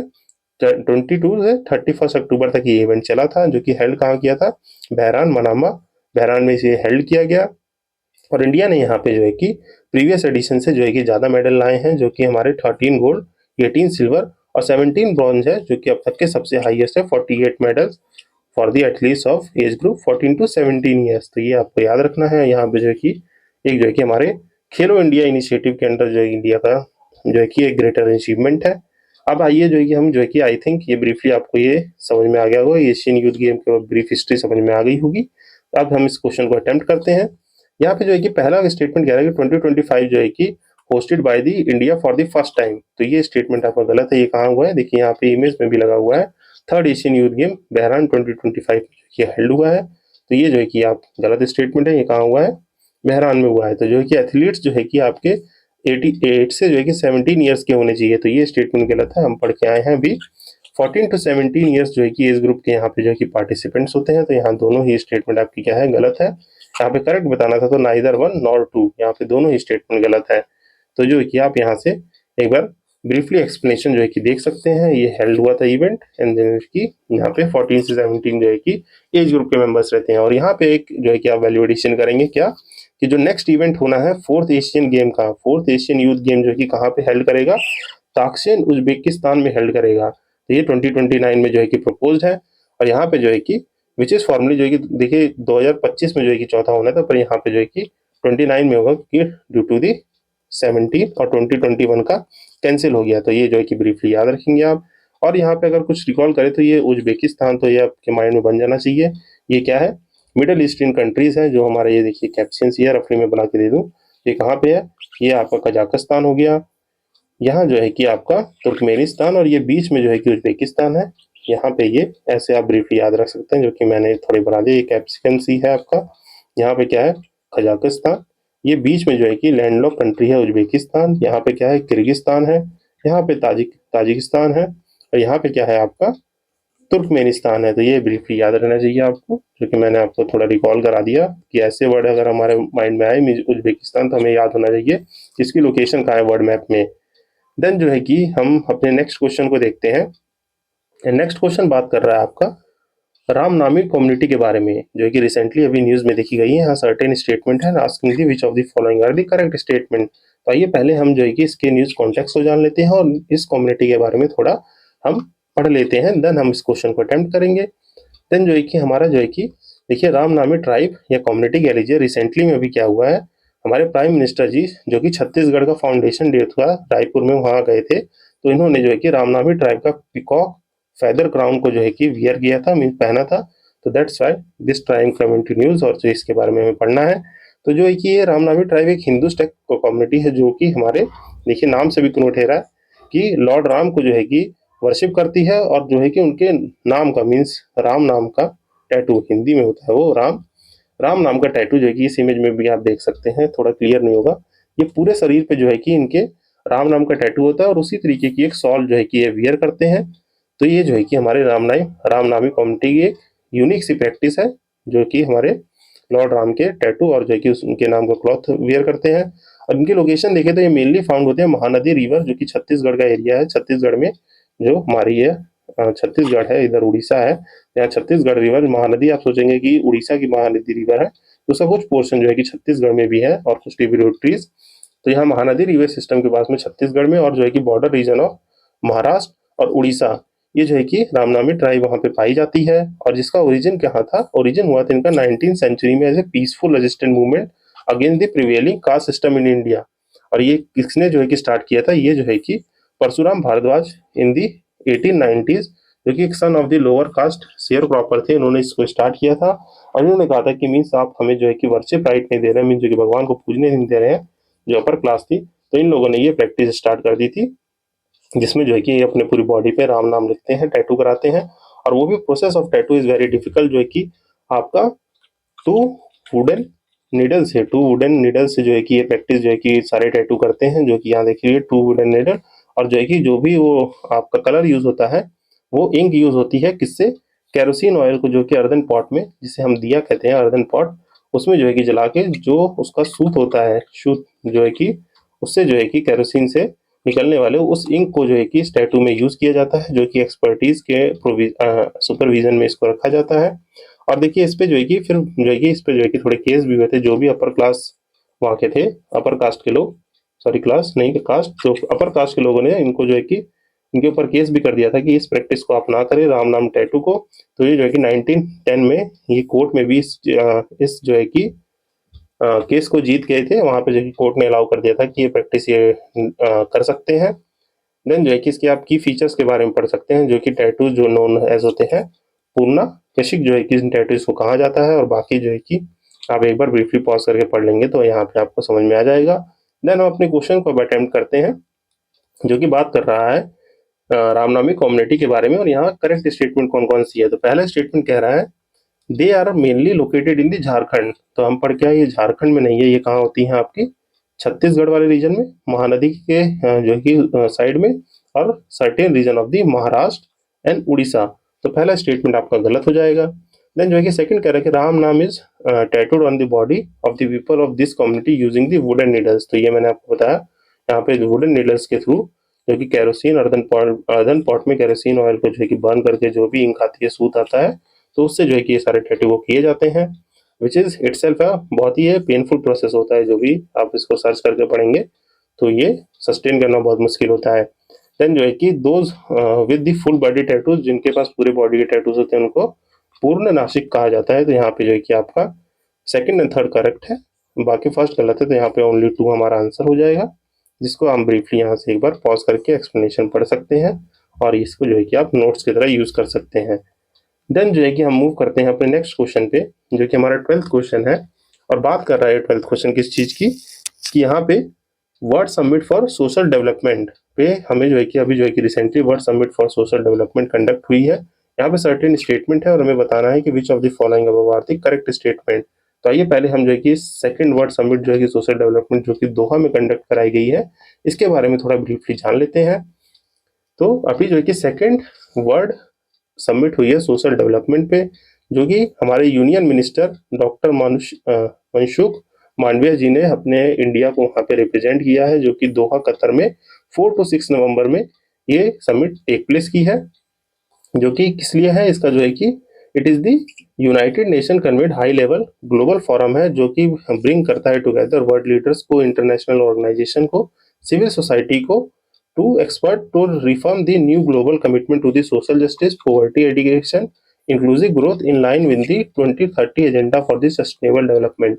ये वर्ल्ड समिट जो है कि सोशल डेवलपमेंट पे किस लिए है, कि यहाँ पे जो भी हमारे सोशल जस्टिस से चैलेंजेस है, पॉवर्टी एडिकेशन से मीन्स पॉवर्टी को एबॉलिश करना, इंक्लूसिव ग्रोथ के लेके जो हमारा सस्टेनेबल डेवलपमेंट एजेंडा है 2030 एजेंडा, उसको फिलफिल करने के लिए समिट रखी गई थी, जो कि कहाँ टेक प्लेस हुई है, दोहा कतर में। यहाँ पे ऑर्गेनाइजेशन जो है कि इन्वॉल्व हुई थी कि United nation general assembly in partnership की थी यूएन एजेंसीज। तो ये जो है कि आप याद रखेंगे। और यहाँ पे पहली बार ये फर्स्ट समिट कब हुई थी, देखिए ये समिट जो है कि लगभग अराउंड आपके 30 ईयर्स में जो है कि पहली बार जो है कि ये 1995 में हुई थी, जो इसका फर्स्ट समिट हुआ था। और उसके बाद अब 30 ईयर्स आफ्टर दी 30 ईयर्स ये समिट दोबारा टेक प्लेस की है। तो पहली समिट जो है कि कब हुई थी, कोपेंग डेनमार्क में 1995 में हुई थी, जहाँ पे adopted the Copenhagen declaration and programme of action जो है कि अडॉप्ट किया गया था, जिसके बारे में हम जो है कि ब्रीफली अपने इन्वायरमेंट सेशन में जो है कि इसके बारे में पढ़ते हैं। तो यहाँ पे बस याद रखिएगा, यहाँ पे कोपेंग डिक्लेरेशन और प्रोग्राम ऑफ एक्शन जो है कि सस्टेनेबल डेवलपमेंट गोल, जो कि हमारा एजेंडा बना बाद में 2030 को अडॉप्ट करने के लिए, उसके लिए समिट की रखी गई। और यहाँ पे देखिए ब्रीफली आप जो है कि देख सकते हैं इसका एम क्या है, जो है कि हमने पढ़ लिया कि पॉवर्टी एडिकेट करेगा, decent work, social inclusion, inclusive growth को प्रमोट करना। और जो है की फीचर देखिए तो यहाँ पे अभी दोहा पॉलिटिकल डिक्लेरेशन जो है कि अडॉप्ट किया गया है फॉर द ग्लोबल सॉलिडेरिटी और inclusive growth and the social justice. तो ये जो है कि इसका की फीचर है, इस आउटकम है कह लीजिए, जो कि हमारे इस समिट से निकला है। देन जो है कि यहाँ पे हाई लेवल राउंड टेबल्स होंगे, जो कि 3 pillar of the social development को दिखाएंगे, जो कि poverty eradication, full and productive employment and decent work for all और सोशल इंक्लूजन सब पे बात करता है। बाकी जो है कि आप यहाँ से देख सकते हैं, जैसे participation by the India's NITI Aayog, जो कि हमारा थिंक टैंक है, जो कि initiative like the self help group, cooperative models और नेशनल करियर सर्विस पोर्टल जैसे वहाँ पे हमने प्रोमिनेंट एग्जांपल्स को शोकेस किया है। और सिग्निफिकेंस आप जो है कि एक बार ब्रीफली पढ़ लेंगे, तो जो हमारा इंक्लूसिव ग्रोथ से रिलेटेड हो गया, या जो भी labour right, social security, youth employment, तो इन्हीं सब पे ये जो है कि बात करता है आपका second world summit for the social development. अब now we are attending this question which is asking about the world summit for the social development. यहाँ पहला स्टेटमेंट कह रहा है आपका कि it aims to the build the societies that are more resilient, inclusive और sustainable. तो yes, ये जो है कि हमारे सोसाइटी को इंक्लूसिव और सस्टेनेबल बनाने के लिए, तो ये स्टेटमेंट जो है कि करेक्ट है। देन सेकंड कह रहा है कि 2025 एडिशन जो है कि आपका इनॉग्रल एडिशन है, तो ये हमारा स्टेटमेंट गलत है। कि जैसा कि हमने पढ़ा फर्स्ट इवेंट इसका जो है कि कहाँ पे हुआ था, 1995 में कोपेंग डेनमार्क में जो है कि पहला जो है कि ये समिट जो है कि टेक प्लेस कर दिया था। और ये जो है कि आपका सेकंड इवेंट है, जो कि दोहा में जो है कि इसको जो है कि कंक्लूड किया गया है। तो यहाँ पे जो है कि सेकंड गलत हो जाएगा, फर्स्ट सही है। तो यहाँ पे हमारा आंसर हो जाएगा ओनली ए, जो कि आप ब्रीफली यहाँ से एक्सप्लेनेशन से पढ़ सकते हैं। देन जो है कि हम अपने नेक्स्ट क्वेश्चन पे मूव करते हैं। नेक्स्ट क्वेश्चन बात कर रहा है ब्रोवेस्टिक मिसाइल के बारे में, जो कि रिसेंटली अभी ये मिसाइल जो कि रिसेंटली न्यूज में है। यहाँ पे देखिए अभी रिसेंट में जब से यूएस ने ये अनाउंस किया है कि वो न्यूक्लियर टेस्टिंग को रिज्यूम कर रहा है, और रशिया ने खूब सारे जो है कि अपने मिसाइल्स का जो है कि शोकेस किया है, तब से जो है कि बहुत सारी मिसाइल्स, डिफेंस टेक्नोलॉजी जो है कि बहुत सारी न्यूज में है। देन जो है कि हम देखते हैं अभी रिसेंटली इस ये जो है कि ब्रस्टिंग जो है कि मिसाइल जो है कि न्यूज में है। अब यहाँ पे सर्टेन स्टेटमेंट दिए हैं और हमें बताना है which of the following are the correct statement. तो पहला कह रहा है it is the nuclear capable और nuclear arm cruise missile. Yes, ये भी जो है कि एक न्यूक्लियर पावर्ड और न्यूक्लियर कैपेबल क्रूज मिसाइल है, जो कि इंटरकॉन्टिनेंटल ब्लास्टिक मिसाइल है। तो ये जो है कि आप जो है कि ब्रीफली याद रखेंगे। देन जो है कि सेकंड स्टेटमेंट कह रहा है कि ये missile powered by the miniature nuclear reactor instead of the conventional fuel. तो यस, ये भी जो है कि आपका करेक्ट स्टेटमेंट है। जैसे कि हम ऊपर से पीसीएन ड्रोन के बारे में पढ़ के आए थे, जो कि सबमरीन में फिट करके मॉनिटरिंग के लिए यूज होगा। तो यहाँ पे भी देखिए ये जो है कि एक मिनिएचर जो है कि न्यूक्लियर रिएक्टर से जो है कि पावर किया जाएगा, जिसमें कन्वेंशनल फ्यूल नहीं दिया जाएगा। तो यहाँ पे आपके ये दोनों स्टेटमेंट करेक्ट हो गए। देन कह रहा है कि ये स्मॉल रेंज मिसाइल है, तो ये स्टेटमेंट आपका गलत हो जाएगा, जो कि एक जो है कि लार्ज रेंज मिसाइल है, जो कि अप टू ये भी 20,000 किलोमीटर तक की रेंज रखता है। तो यहाँ पे हमारे दो स्टेटमेंट जो कि करेक्ट होंगे। इसका जो है कि आप ब्रीफली यहाँ से देख सकते हैं कि ये मिसाइल जो है कि न्यूक्लियर पावर मिसाइल है, जिसको मिसाइल का नेम है, जो भी नेम है मीन्स जो कि मिसाइल का नेम ब्रस्टिंग मिसाइल जो कि मीन करता है स्ट्रॉम पेट्रल, जो कि एक बर्ड सिंबलाइजिंग दी अप्रोचिंग स्ट्रॉम। तो जो है कि आप ये याद रखेंगे कि ये जो है कि मिसाइल का मीनिंग क्या है, जो कि स्ट्रॉम पेट्रल जो है एक बर्ड होता है जो कि सिंबलाइज करता है कि स्ट्रॉम आने वाला है। तो इस मिसाइल को जो है कि वहीं से जो है कि इसका नाम ड्रॉन किया गया है। और सेकंड स्टेटमेंट जो है कि बोल रहा है करेक्ट है, जो powered by the miniature nuclear power, जो है कि यहाँ कन्वेंशनल फ्यूल नहीं दिया जाएगा। एंड थर्ड स्टेटमेंट करेक्ट है, जो कि स्मॉल रेंज नहीं, जो है कि वाइड रेंज में फ्लाई कर सकती है, जो कि 10,000 से 20,000 किलोमीटर, जो कि हमारी इंटरनेशनल कॉन्टिनेंटल ब्लास्टिक मिसाइल के अंदर आ जाता है। देन जो है कि हम इसी के साथ जो है कि अपने नेक्स्ट क्वेश्चन पे मूव करते हैं। Then our next question is asking about the consider the following pair. यहाँ सर्टेन पेयर दिए हैं ट्रॉपिकल साइक्लोन और प्लेस ऑफ ओरिजिन से, और हमें इनको करेक्टली मैच करना है। तो आप इसको पहले तो थोड़ा सा हल्का सा डिमार्केट कर लीजिए। इधर देखिए, इधर के जो एरिया में दिए गए हैं मीन्स आपका ये जो हरिकेन मलेशिया, टाइफून क्लेमेगी और मोंथा, तो ये सब जो है कि हमारे ट्रॉपिकल साइक्लोन्स है। और इसका जो है कि प्लेस ऑफ ओरिजिन दिया है, और हमें बताना है कि इसमें से कौन कौन सा करेक्ट है। तो आइए पहले हम इसको ब्रीफली समझ लेते हैं कि इनके डिफरेंट नेमिंग क्यों है। देखिए पहले तो हम जो है कि थोड़ा ये ड्रॉ करके थोड़ा समझते हैं। जो अगर हम वर्ड मैप, अगर आप भी इसके साथ साथ प्रैक्टिस करेंगे तो एक दो बार में आपको भी आ जाएगा। ये रफली हमने क्या बना लिया अपना, ये नॉर्थ अमेरिका है, और नीचे क्या है, ये नैरो सा चिली, और ये अपना साउथ अमेरिका है। देन जो है कि रफली बना रहे हैं थोड़ा हम। ये आपको कौन सा कॉन्टिनेंट है, ये जो है कि आपका अफ्रीका कॉन्टिनेंट है, जो कि इधर हॉर्न ऑफ अफ्रीका, ये अफ्रीका है आपका। और इधर जो है कि हम बना लें तो ये आपका यूरोप वाला कॉन्टिनेंट कह लीजिए, और इधर जो है कि ये हमारा इंडिया, और इधर ये इंडियन ओशियन है। तो ये जो है कि रफली हम देखें तो रफली यहाँ पे जो भी आते हैं मीन्स अटलांटिक में जो भी साइक्लोन आते हैं इन द ट्रॉपिकल रीजन में, जो है कि 23.5 नॉर्थ एंड साउथ में 23 इसमें जो है कि ट्रॉपिकल साइक्लोन्स आते हैं। ये जो है कि आपका जो है कि प्रीवियस वीडियो है हमारा लेक्चर, उसमें भी हमने जो है कि करंट अफेयर वाले सेशन में इसको अच्छे से जो है कि कवर किया हुआ है। तो वहाँ से जो है कि आप रेफर कर सकते हैं, प्रीवियस सेशन देखते होंगे तो वहाँ मैंने बहुत अच्छे से एक्सप्लेन किया है इसको। यहाँ मैं थोड़ा रिकॉल करा दे रहा हूँ। यहाँ जो आते हैं साइक्लोन, इसको हम ट्रॉपिकल साइक्लोन्स कहते हैं। और अटलांटिक ओशियन में जो आते हैं इनको हम हरिकेन्स नेम देते हैं। एंड पैसिफिक के इस साइड वाले पे मीन जो है कि नॉर्थ और साउथ अमेरिका के वेस्ट कोस्ट पे भी इनको हरिकेन नाम से जानते हैं। इंडियन ओशियन में जो भी आते हैं मीन्स इधर बे ऑफ बंगाल, अरेबियन सी और इंडियन ओशियन में, यहाँ पे इनको नाम दिया जाता है क्या, यहाँ पे इनको साइक्लोन नेम से जानते हैं। और यहीं ऑस्ट्रेलिया जो है, ऑस्ट्रेलिया के पास आए तो विली विली, और इधर पैसिफिक ओशियन में आए मीन जो है कि पैसिफिक ओशियन में, तो हम उनको नाम देते हैं आपको टाइफून्स। तो इनको टाइफून्स कहते हैं। यहाँ पे आई थिंक मैंने मैप भी लगा रखा होगा, यहाँ देखिए, यहाँ मैप भी है। हाँ यहाँ पे आइए, यहाँ पे देखिए आपको वर्ल्ड मैप में जो भी यहाँ आ रहे हैं ट्रॉपिकल साइक्लोन, जिनको जो है कि हरिकेन्स कहा जाता है।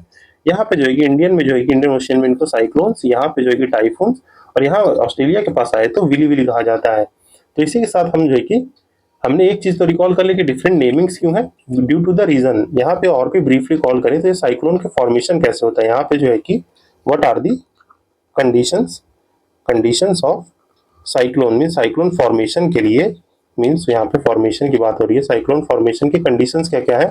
तो पहला कंडीशन क्या होना चाहिए, सी सरफेस टेम्परेचर जो है आपका थोड़ा वार्म होना चाहिए। सी सरफेस टेम्परेचर वार्म होना चाहिए, कितना, अराउंड 27 डिग्री सेल्सियस।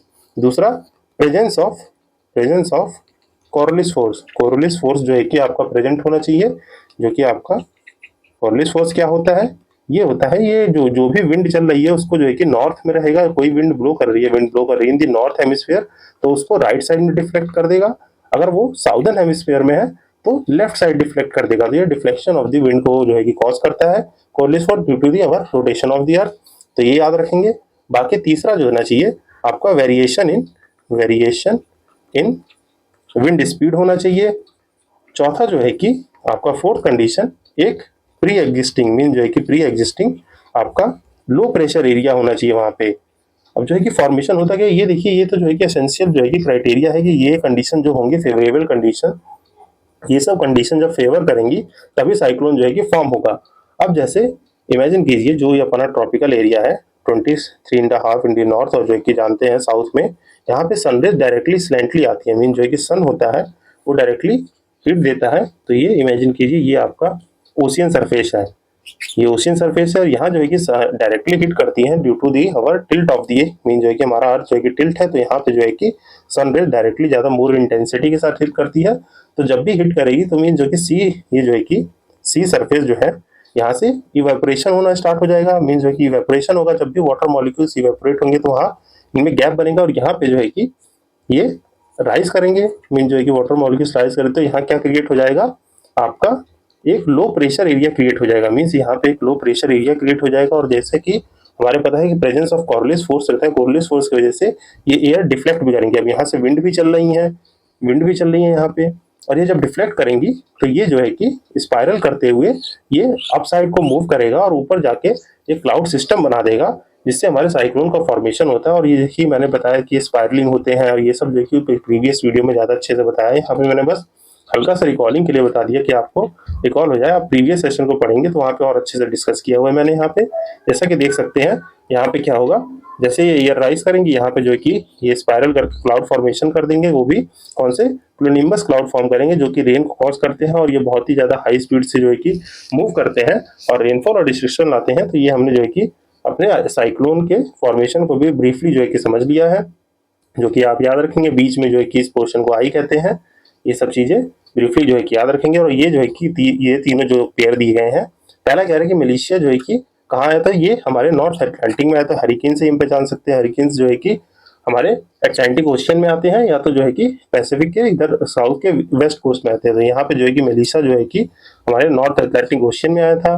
टाइफून कलमेगी जो है कि वेस्टर्न पैसिफिक ओशियन में आया था, तो ये याद रखेंगे इधर वेस्ट साइड में, इस साइड में, जो कि आपको याद रखना है। देन जो है मोन्था बे ऑफ बंगाल में आया था। मोन्था साइक्लोन हमारे इंडिया के यहाँ पे बे ऑफ बंगाल में हिट किया था अभी। और दूसरा देखें तो एक आपका शक्ति आया था, जो है कि साइक्लोन शक्ति, जो गुजरात वाले रीजन में और इधर अरेबियन सी में कह लीजिए, जो कि अरेबियन सी में हिट किया था। एंड एक अभी फिलीपींस में टाइफून रागा कहाँ आया था। ये सब जो है प्लेसेस इन न्यू सेशन और जो है कि अदर सेशंस में हम कवर करते रहते हैं, तो ये आप ब्रीफली याद रखेंगे। यहाँ पे तीनों ही पेयर जो है कि करेक्टली मैच है, और ये साइक्लोन शक्ति गुजरात के अरेबियन सी और जो है कि इधर कराची वाले रीजन में जो है कि हिट किया था। टाइफून रागा जो है कि फिलीपींस में जो है कि आया था। तो ये सब रिसेंट के अभी जो है कि हमने ट्रॉपिकल साइक्लोन देख लिए जो कि न्यूज में थे, और यहाँ ये तीनों पेयर करेक्टली मैच है। तो आंसर हमारा हो जाएगा 3। यहाँ पे हम देख सकते हैं, यहाँ पे आप ब्रीफली इसको एक बार पॉज करके पढ़ सकते हैं कि कौन कौन से एरिया में आया था, तो ये जो है कि आपको याद हो जाएगा। देन इसी के साथ हम नेक्स्ट क्वेश्चन पर बढ़ते हैं। नेक्स्ट क्वेश्चन बात कर रहा है कि subsidiary body on the article 8J and other provision SB 8J। तो ये जो है कि अभी रिसेंट न्यूज में देखा गया, इससे किससे रिलेट करता है, तो ये जो है कि subsidiary body on the article 8J हमारे जो है कि convention on the biological diversity, जो हमारा यूनाइटेड नेशन है, उसमें जो है कि जानते हैं हम इन्वायरमेंट से रिलेटेड 3 बॉडी हैं। एक तो FCCC होता है, एक होता है CCD, मीन जो है कि इसको जो है कि फुल फॉर्म क्या, forest on the forest convention on the climate change, और combat the convention united nation convention on the combat desertification, जो डेजर्टिफिकेशन से है, और ये CBD जो है कि बायोलॉजिकल डाइवर्सिटी से रिलेट करता है। तो इसी में अभी हमारा रिसेंटली जो COP16 प्लेस हुआ था, conference of the party 16 of the CBD, जो कि convention on the biological diversity है, इसमें जो है कि कहाँ पे प्लेस हुआ था, काली में। यहीं पे जो है कि आपका subsidiary body on the article 8 जो है कि प्रोविजन जो है कि लाए गए थे, other provisions related to this. तो ये जो है कि हमारे रिलेट करता है convention on the biological biodiversity से।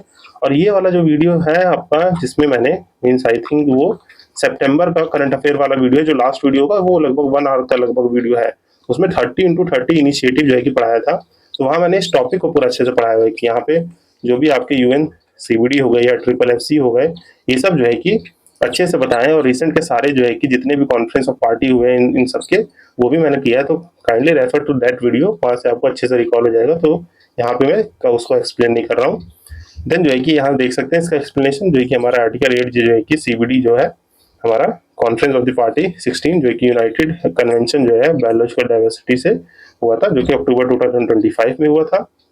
देन जो है कि इसी के साथ हम नेक्स्ट क्वेश्चन देखें, तो नेक्स्ट क्वेश्चन बात कर रहा है उमगोट रिवर। अब ये रिवर जो है कि इसके बारे में सर्टेन स्टेटमेंट दी है, जो कि देख सकते हैं बहुत ही ब्यूटीफुल जो है कि रिवर है। ये थोड़ा ब्लर सा हो गया है PPT बनाने के बाद, अगर आप इसको सर्च करेंगे तो बहुत ही क्रिस्टल क्लियर वाटर है इस रिवर का। ये जो है कि रिवर कहाँ से जो है कि ओरिजिनेट करती है एंड इसकी बाउंड्री फॉर्म करती है इंडिया और बांग्लादेश के बीच में क्या, तो which of the following statement are the correct statement. तो यहाँ पे जो देखिए पहली चीज हम जो है कि ये जान लेते हैं, ये रिवर मणिपुर की नहीं है, ये कहाँ की रिवर है, ये मेघालय की रिवर है। तो पहली चीज तो आप ये याद रखेंगे, ये कहाँ की रिवर है, ये रिवर आपकी जो है कि मेघालय की रिवर है, ये आपको ब्रीफली याद रखना है। तो पहली चीज ये याद रखेंगे।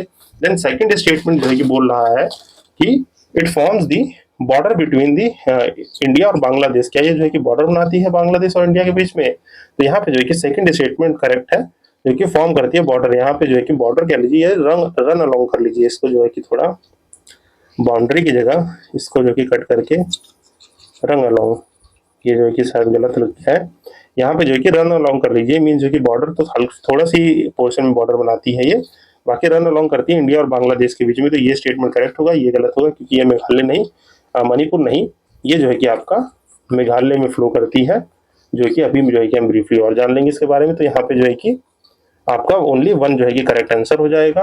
अब यहाँ पे जो है कि थोड़ी सी एक्टिव रिकॉर्डिंग कराऊँ मैं आपको, तो आइए हम थोड़ा मेघालय के मैपिंग सिस्टम को जान लेते हैं, वहाँ रिवर्स कौन सी है। तो हम जानते हैं कि ये हमारा प्यारा सा इंडिया है जिसको रफली बनाए, और यहाँ पे ये जो है कि अपना नॉर्थ ईस्ट रीजन है, नॉर्थ ईस्ट वाला। तो इसको जूम करें तो देखिए कुछ मेघालय जो है कि कुछ ऐसा सा जो है स्टेट आपको बनते हुए दिखेगा। और यहाँ क्या है, ये जो है कि सराउंडेड है असम से, यहाँ असम है, और यहाँ नीचे ही इसके जो है कि आपका ये रीजन है त्रिपुरा, ये हमारा असम है, ये जो है कि क्या है हमारा मेघालय है। तो ये रखेंगे, ये थोड़ा इमेजिन कर लीजिए, यहाँ पे कुछ इंपॉर्टेंट जो है कि डिमार्केशन बता दूंगा मैं। ये मिजोरम, ये मणिपुर है, यहाँ पे ये नागालैंड है, और यहाँ जो है कि अरुणाचल प्रदेश है। तो ये इमेजिन कर लीजिए ये मेघालय है। यहाँ पे देखिए इंपॉर्टेंट क्या क्या चीज़ें है, एक तो सबसे इंपॉर्टेंट है कि यहाँ पे ये लॉन्गेस्ट रिवर जो है कि यहाँ रिवर सिस्टम के बारे में जानना है। तो लॉन्गेस्ट रिवर कौन सी है आपकी, यहाँ पे जो है कि लॉन्गेस्ट रिवर है सिमशांग, जो है कि लॉन्गेस्ट रिवर है।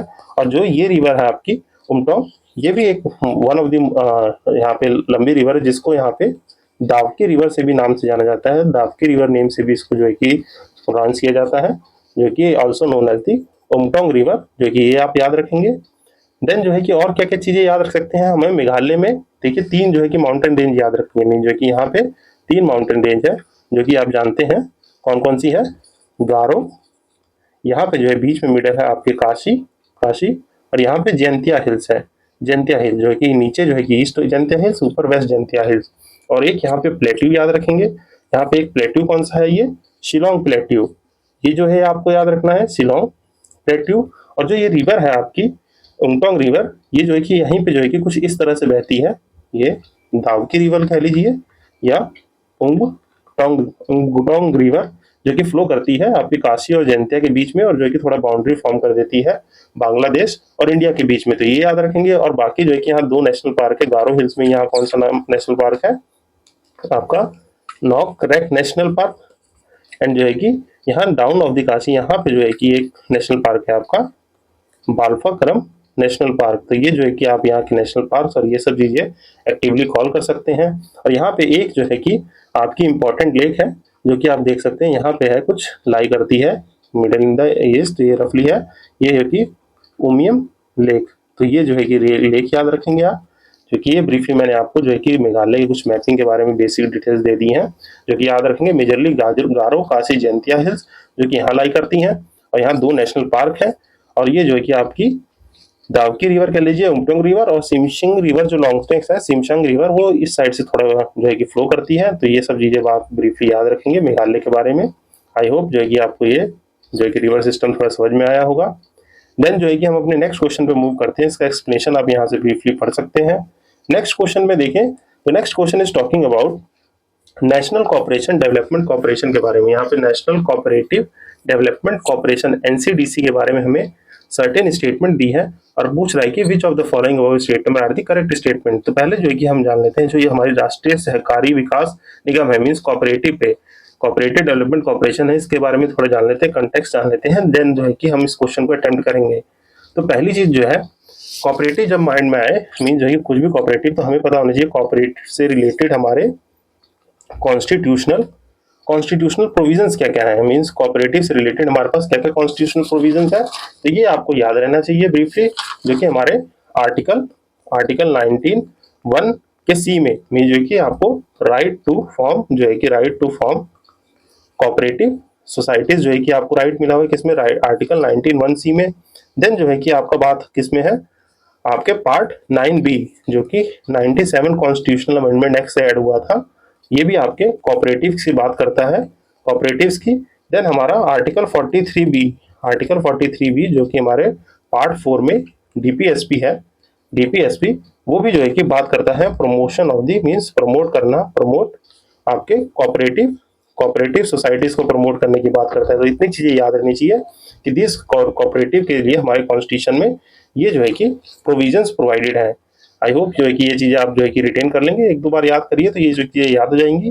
देन जो है कि जानते हैं कि अभी रिसेंटली क्या है कि जो भी ये हमारा एनसीडीसी रहा है, एक corner stone of the India cooperative growth में, जो है कि ये बहुत ही बड़ा मेजर रोल प्ले करता है हमारे इंडिया के कोऑपरेटिव ग्रोथ में, जिसने अभी सेल्फ रिलायंस और इंक्लूसिव डेवलपमेंट का एक बहुत ही ग्रेट एग्जांपल दिया है, जो कि एक स्टैट्यूटरी बॉडी है, मींस हमारी एनसीडीसी एक स्टैट्यूटरी बॉडी है जो कि एक एक्ट के थ्रू एस्टेब्लिश हुई थी इन दी 1963 under the ministry of the corporation.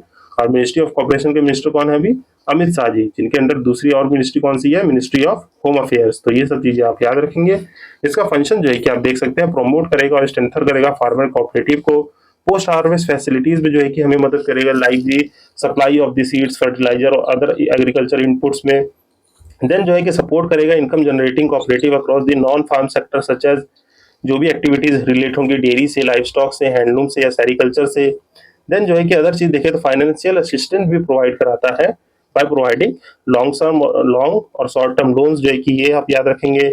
और जो है कि स्पॉन्सर्ड स्कीम्स होती है, वेरियस गवर्नमेंट स्कीम्स वो इम्प्लीमेंट करता है एनसीडीसी। और बाकी जो है कि यहाँ पे एक इनिशिएटिव याद रखेंगे आप, ये दो इनिशिएटिव आपको जो है कि ब्रीफली याद रहने चाहिए। कौन से, युवा सहकार, सहकार मतलब होता है कॉर्पोरेशन, और आयुष्मान सहकार। तो इसमें जो है कि दो चीजें हैं। युवा सहकार में क्या है, ये प्रमोट करेगा कोऑपरेटिव स्टार्टअप कल्चर, मींस जो है कि startup across the diverse sector bye supporting newly formed cooperative with the innovative ideas.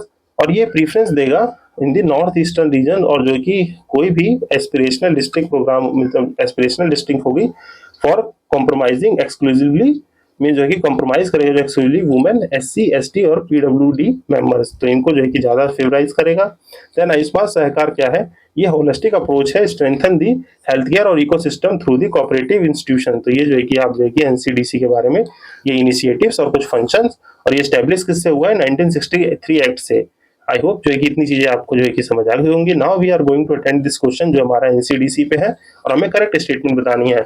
तो पहला स्टेटमेंट कह रहा है कि it is the statutory corporation established in the 1963 under the act of the parliament to promote finance and develop the cooperative society across the India।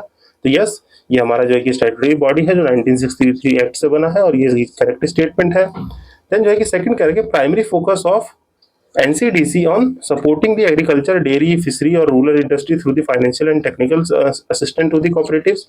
Yes, यहाँ पे ये दोनों ही करेक्ट स्टेटमेंट है जो हमारे कोऑपरेटिव के फंक्शंस है, जो कि हमने यहाँ पे एक बार ब्रीफली आप पॉज करके पढ़ेंगे तो ये चीजें आपको याद हो जाएंगी। यहाँ पे देखिए दोनों ही करेक्ट स्टेटमेंट है। तो इसी के साथ जो है कि हम जो है कि नेक्स्ट क्वेश्चन देखते हैं, which is talking about research and development initiative. यहाँ पे research and development innovation, sorry मैंने इनिशिएटिव कह दिया, यहाँ पे आरडीआई स्कीम के बारे में हमें सर्टेन स्टेटमेंट प्रोवाइडेड है, और हमें बताना है कि which of the following are the correct statement. यहाँ देखिए एक और चीज, इसको एंटर करके इसको थर्ड कर लीजिएगा। यहाँ पे 3 स्टेटमेंट प्रोवाइडेड है, मैं इसको मार्क कर देता हूँ। यहाँ पे हमारे पास 3 स्टेटमेंट प्रोवाइडेड है, स्टेटमेंट 1, 2 और 3। यहाँ पे हमें बताना है कि कौन कौन सी करेक्ट है, और हमें यहाँ पे आरडीआई की स्कीम के बारे में यहाँ पे क्वेश्चन पूछा गया है। तो पहला स्टेटमेंट कह रहा है कि स्कीम एम करती है प्रोवाइड करने के लिए for the long term financing और रीफाइनेंसिंग विद दी लो और nil interest rate to the private sector for the research and innovation. देखिए यहाँ पे हमारा ये वर्ड ही कोनेट कर रहा है कि रिसर्च डेवलपमेंट और इनोवेशन से रिलेटेड स्कीम है। तो यस जो है कि पहला जो है कि स्टेटमेंट करेक्ट होगा कि ये जो है कि फाइनेंशियल असिस्टेंट प्रोवाइड करेगी जो कि हमारे रिसर्च से जो है कि प्राइवेट सेक्टर रिसर्च इनोवेशन से रिलेट होगा। तो ये पहला स्टेटमेंट आपका करेक्ट है। देन जो है कि नेक्स्ट स्टेटमेंट कह रहा है कि गवर्निंग बॉडी होगी जो हमारी आरडीआई स्कीम की, वो अनुसंधान नेशनल रिसर्च फाउंडेशन जो कि हमारी ANRF जो है, ये एक स्टैट्यूटरी बॉडी है जो कि फॉर्म हुई थी हमारी ANRF एक्ट जो कि अनुसंधान नेशनल रिसर्च फाउंडेशन एक्ट 2023 से इसको एस्टेब्लिश किया गया था। जिससे इसकी बैकिंग जाने तो ये जो है कि पहले जो है कि साइंस एंड कोऑपरेटिव जो है कि साइंस काउंसिल होती थी PM के अंदर, प्राइम मिनिस्टर जी के अंदर, तो उसी को जो है कि रिफॉर्म करके अब जो है कि अनुसंधान नेशनल रिसर्च फाउंडेशन बना दिया गया है जो कि स्टेब्लिश किया गया है 2023 के एक्ट से। और ये काम करता है हमारे रिसर्च डेवलपमेंट और जो भी इंस्टीट्यूशंस में अदर चीजें हैं उनकी में हेल्प करता है। तो ये स्टेटमेंट भी इसको गवर्निंग बॉडी होगी, तो ये स्टेटमेंट भी आपका करेक्ट है। ये यहाँ तक करेक्ट है, सॉरी ये जो आगे लिखा हुआ है यहाँ मैंने ये ध्यान दिया, chaired by the cabinet secretary will provide strategic direction to the scheme. Sorry for this, यहाँ पे जो है कि पहली स्टेटमेंट तो करेक्ट है जो कि प्रोवाइड करती है। सेकंड स्टेटमेंट गवर्निंग बॉडी तो आपकी ANRF है, बट इसको चेयर कैबिनेट सेक्रेटरी नहीं करते हैं। जैसा कि मैंने बताया PM के अंडर जो कि साइंस काउंसिल थी, तो यही जो है हमारे प्राइम मिनिस्टर जी, मीन्स यहाँ पे जो है कि ये कैबिनेट सेक्रेटरी नहीं होगा, इसको चेयर कौन करेंगे, हमारे प्राइम मिनिस्टर चेयर करेंगे। तो ये जो है कि आप ब्रीफली याद रखेंगे, जो प्रोवाइड करेंगे strategic direction to the scheme. तो सेकंड स्टेटमेंट आपका गलत हो जाएगा। थर्ड कह रहा है department of the science and technology will act as the nodal department for the implementation of the scheme. तो ये जो है कि आपका करेक्ट होगा। तो जो है कि आप यहाँ से ब्रीफली देख सकते हैं 1 और 3 स्टेटमेंट इसका करेक्ट है, जो कि department of the science and technology इसकी नोडल एजेंसी है। तो यहाँ पे हमारा आंसर क्या हो जाएगा 2, मतलब पहला करेक्ट है, दूसरा गलत, तीसरा करेक्ट है। तो यहाँ पे हमारा 2 आंसर हो जाएगा, जिसके बारे में आप यहाँ से ब्रीफली पढ़ सकते हैं, जो कि research and development innovation scheme है हमारा, जो है कि ये अनुसंधान नेशनल रिसर्च फाउंडेशन ने इसको अप्रूव किया है through the special purpose fund. तो जो है कि ये याद रखेंगे, ये रिसर्च क्या करेगा, ये करेगा providing the long term and financing with the long tenure और द लो और नील इंटरेस्ट टू दी पर प्राइवेट सेक्टर, जो कि रिसर्च एंड डेवलपमेंट इनोवेशन में आगे जाएंगे। नोडल मिनिस्ट्री यहाँ से देख लेंगे तो department of the science and technology है। ब्रीफली आप इसको एक बार पॉज करके की ऑब्जेक्टिव पढ़ सकते हैं, क्या क्या ऑब्जेक्टिव्स है, और ये तो मैंने आपको समझा दिया। और ये चाहे तो आप फंडिंग मैकेनिज्म भी देख सकते हैं, जो कि एज सच इंपॉर्टेंट नहीं है, पर नॉलेज के लिए आप इसको एक बार रीड आउट कर सकते हैं। देन जो है कि मूव करते हैं हम अपने नेक्स्ट क्वेश्चन पे। क्या कह रहे हैं, next question is talking about the certain statement regarding है ब्रिक्स पे के रिगार्डिंग है, और हमें बताना है कि इसमें से कौन कौन सी स्टेटमेंट करेक्ट स्टेटमेंट है। तो देखते हैं, पहली स्टेटमेंट कह रहा है कि ये ब्रिक्स पे जो है, ब्रिक्स पे it is the decentralised digital payment platform to enable the fast, secure and seamless cross border transaction. जो भी ब्रिक्स नेशंस हैं, ब्रिक्स कंट्रीज, अब ये ब्रिक्स कंट्रीज कौन कौन सी हैं, तो आइए हम ब्रीफली जो है कि रिकॉर्ड कर ले। देखिए, एक तो निमोनिक यही हो गया कि बी से आपका ब्राजील, रशिया, ये ब्रिक्स के मेंबर बता रहा हूँ मैं, Brazil, Russia, India and China, ये तो इसके फाउंडिंग मेंबर थे। लेटर ऑन जो है कि साउथ अफ्रीका ज्वाइन किया, साउथ अफ्रीका, और रिसेंटली अभी जो है कि कौन कौन सी कंट्री ज्वाइन की है, आपका ईरान, UAE, इथोपिया जो है कि, और इजिप्ट एंड इंडोनेशिया, ये जो है कि न्यूली मेंबर्स हैं। इधर वाले जो है कि मैंने बताया, ये आपके न्यूली मेंबर जो है कि ज्वाइन किए हैं अभी ब्रिक्स, जो हमारी ब्रिक्स ऑर्गेनाइजेशन है उसको। तो ये जो है कि यही पहला स्टेटमेंट कह रहा है कि डिसेंट्रलाइज डिजिटल पेमेंट सिस्टम है जो कि अनेबल करेगा जो हमारा डॉलराइजेशन का कॉन्सेप्ट है, मीन जो है कि अपनी करेंसी बना के आपस में जो है कि ये ब्रिक्स पे को जो है कि प्रमोट करने के लिए डिसेंट्रलाइज पेमेंट सिस्टम है जो कि अनेबल करेगा fast, secure, seamless cross border transaction को। और जो कि दूसरा स्टेटमेंट कह रहा है कि it was launched in 2018 by the BRICS summit business council. तो यहाँ पे ये दोनों ही स्टेटमेंट करेक्ट है, जो कि अभी रिसेंट डेवलपमेंट में है, तो इसीलिए जो है कि न्यूज में है। तो आप जो है कि देख सकते हैं, इसका भी रिसेंट कॉन्फ्रेंस जो है कि हुआ है कि डॉलर के जो है कि पूरे वर्ल्ड में मोनोपोली के लिए जो है कि हम जो है कि डी डॉलराइजेशन जो कॉन्सेप्ट कर रहे हैं, उसमें ब्रिक्स पे को जो है कि प्रमोट करने के लिए जो है कि कॉन्फ्रेंस हुई थी। यहाँ दोनों स्टेटमेंट करेक्ट और बोथ हमारा आंसर हो जाएगा। इसका एक्सप्लेनेशन आप यहाँ से एक बार ब्रीफली पढ़ सकते हैं। देन जो है कि हम मूव करते हैं अपने नेक्स्ट क्वेश्चन पे, जो कि हमारा बात कर रहा है कंटेम्प्ट ऑफ द कोर्ट पे। कंटेम्प्ट ऑफ द कोर्ट पे जो है कि सर्टेन जो है कि रिगार्डिंग हमारे पास स्टेटमेंट दी है, और हमें बताना है कि इसमें से कौन कौन सा करेक्ट स्टेटमेंट है। जैसा कि कंटेम्प्ट ऑफ द कोर्ट क्या होता है, मीन्स कोई भी कोर्ट के जजमेंट को कोर्ट के जजमेंट को हम जो है कि क्रिटिसाइज और जो है कि क्रिटिसाइज या उस पर जो है कि कोई आलोचना ये सब नहीं कर सकते हैं। ये हमारा कंटेम्प्ट ऑफ द कोर्ट में आता है। मीन जो है कि हम कोर्ट के डिसीजन को मान नहीं रहे हैं या जो है कि उसको क्रिटिसाइज कर रहे हैं, तो वो जो है कि इंडिया में एक क्राइम माना जाता है। तो यहाँ पे उस पर रिलेटेड हमें सर्टेन स्टेटमेंट दी है, जहाँ पे बात हो रहा है कि पहला स्टेटमेंट कह रहा है कि constitution list the contempt of the court as a permissible restriction on the free speech. जो हमारा आर्टिकल हमारा जो है कि आर्टिकल जो कि 19 किसकी बात करता है, आर्टिकल 19 जो है कि बात करता है freedom of speech and expression, जो कि राइट टू फ्रीडम के अंडर जो हमारा राइट टू फ्रीडम है आर्टिकल 19 से 22 में, उसमें हमारा आर्टिकल 19 जो बात करता है freedom of speech and expression, जो कि 19 का सेक्शन 1 जो है कि आपका बात करता है स्पीच एंड एक्सप्रेशन से, जिसमें हमारे 6 जो है कि फंडामेंटल राइट्स दिए गए हैं हमारे आर्टिकल 19 के सेक्शन 1 में। हमारे पास ABCDFEF जो है कि ऐसे करके जो है कि जो हमारे राइट दिए हैं, उसमें पहला जो है कि आपका freedom of speech and expression है। उस पर जो है कि सर्टेन रीजनल रेस्ट्रिक्शन जो है कि कौन लगाता है, 19 का सेक्शन 2, जो कि 19 के सेक्शन 2 में ये लिखा हुआ है कि आपके सर्टेन फ्रीडम ऑफ स्पीच और एक्सप्रेशन पे रीजनेबल रेस्ट्रिक्शंस है, जो कि कॉन्टेम्प्ट ऑफ कोर्ट को भी परमिशिबल रेस्ट्रिक्शन बनाता है। तो यस, ये हमारे कॉन्स्टिट्यूशन में प्रोविजन प्रोवाइड है, तो ये स्टेटमेंट करेक्ट हो जाएगा। देन सेकंड कह रहा है कि high court have the inherent power to punish for the contempt as they are courts of the record, जो कि हमारे आर्टिकल 215 में मेंशन है। तो यस, ये भी करेक्ट स्टेटमेंट है कि हाई कोर्ट भी पनिश कर सकता है, जो कि constitutionally provided in the article 215। Then जो है कि थर्ड स्टेटमेंट कह रहा है कि contempt of the court act 1971 जो कि डिफाइन करता है both civil and criminal contempt को। तो यहाँ पे ये तीनों स्टेटमेंट जो है कि करेक्ट है हमारा, जो है कि कंटेम्प्ट ऑफ द कोर्ट जो है कि सिविल और क्रिमिनल को डिफाइन करता है, सिविल एंड क्रिमिनल कंटेम्प्ट को। यहाँ तीनों करेक्ट हो जाएंगे, जिसका एक्सप्लेनेशन आप यहाँ ब्रीफली जो है कि पढ़ सकते हैं। जो कि सिविल कंटेम्प्ट क्या होता है, सिविल कंटेम्प्ट आपका होता है जो भी विलफुली डिसओबीडियंस हो, मीन जो कि विलफुली डिसओबीडियंस करे कोर्ट के जजमेंट का, डिक्री का या डायरेक्शन का, या कोई ऑर्डर या वृड पास हुई है, तो उसको जो है कि सिविल कंटेम्प्ट माना जाता है।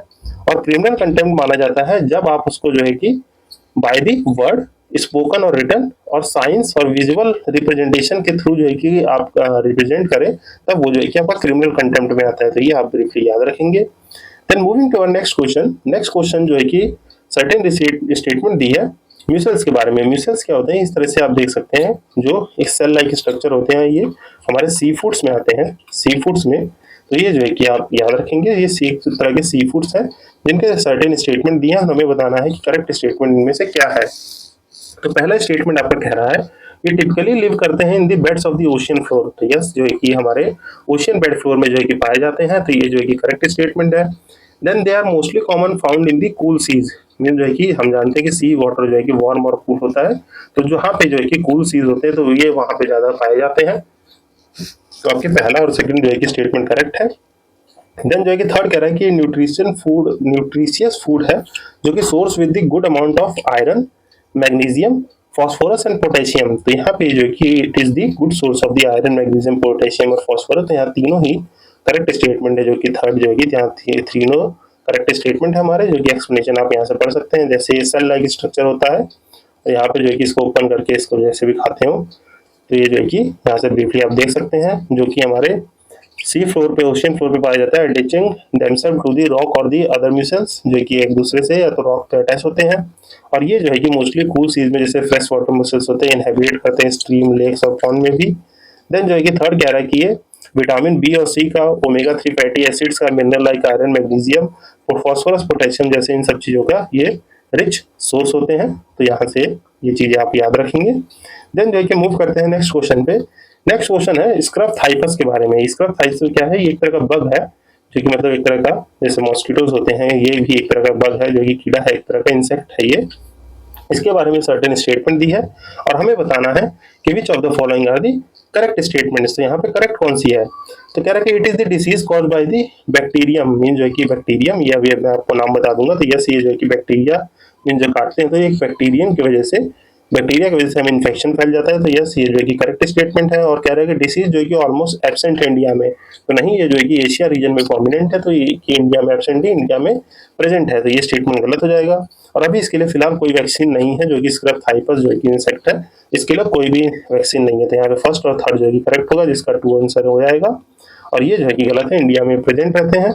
इसका एक्सप्लेनेशन देखिए यहाँ से, जो है कि आप देख सकते हैं, ये कि कॉज बाय कौन सा बैक्टीरियम, और ओरिएंटा ये जो ये मैं जूम कर देता हूँ, ये कौन सा बैक्टीरिया है आपका, ओरिएंटा शुशु, ये प्रोनाउंसिएशन देख लीजिएगा, शुशुगामुशी, जो कि TU शुशुगामुशी जो है कि ये बैक्टीरियम का नाम है। तो ये आप देख सकते हैं, जो कि माइट कॉल दिस दी लेप्टोथॉर्बियम, लेप्टोथॉर्बियम ये जो कि माइट इसको कहते हैं, जिसके बारे में जो कि आप ब्रीफली पॉज करके पढ़ सकते हैं। यहाँ पे तीनों स्टेटमेंट करेक्ट है जो कि मैंने आपको बता दिया। यहाँ पे कोई भी वैक्सीन नहीं है और डिसीज कॉमनली फाउंड की जाती है south Asia, Indonesia, China, Japan, India और नॉर्दर्न ऑस्ट्रेलिया में। देन जो है कि इसी के साथ हम नेक्स्ट क्वेश्चन पे बढ़ते हैं। नेक्स्ट क्वेश्चन बात कर रहा है INS सावित्री। INS सावित्री अभी हमने न्यूज में देखी गई है।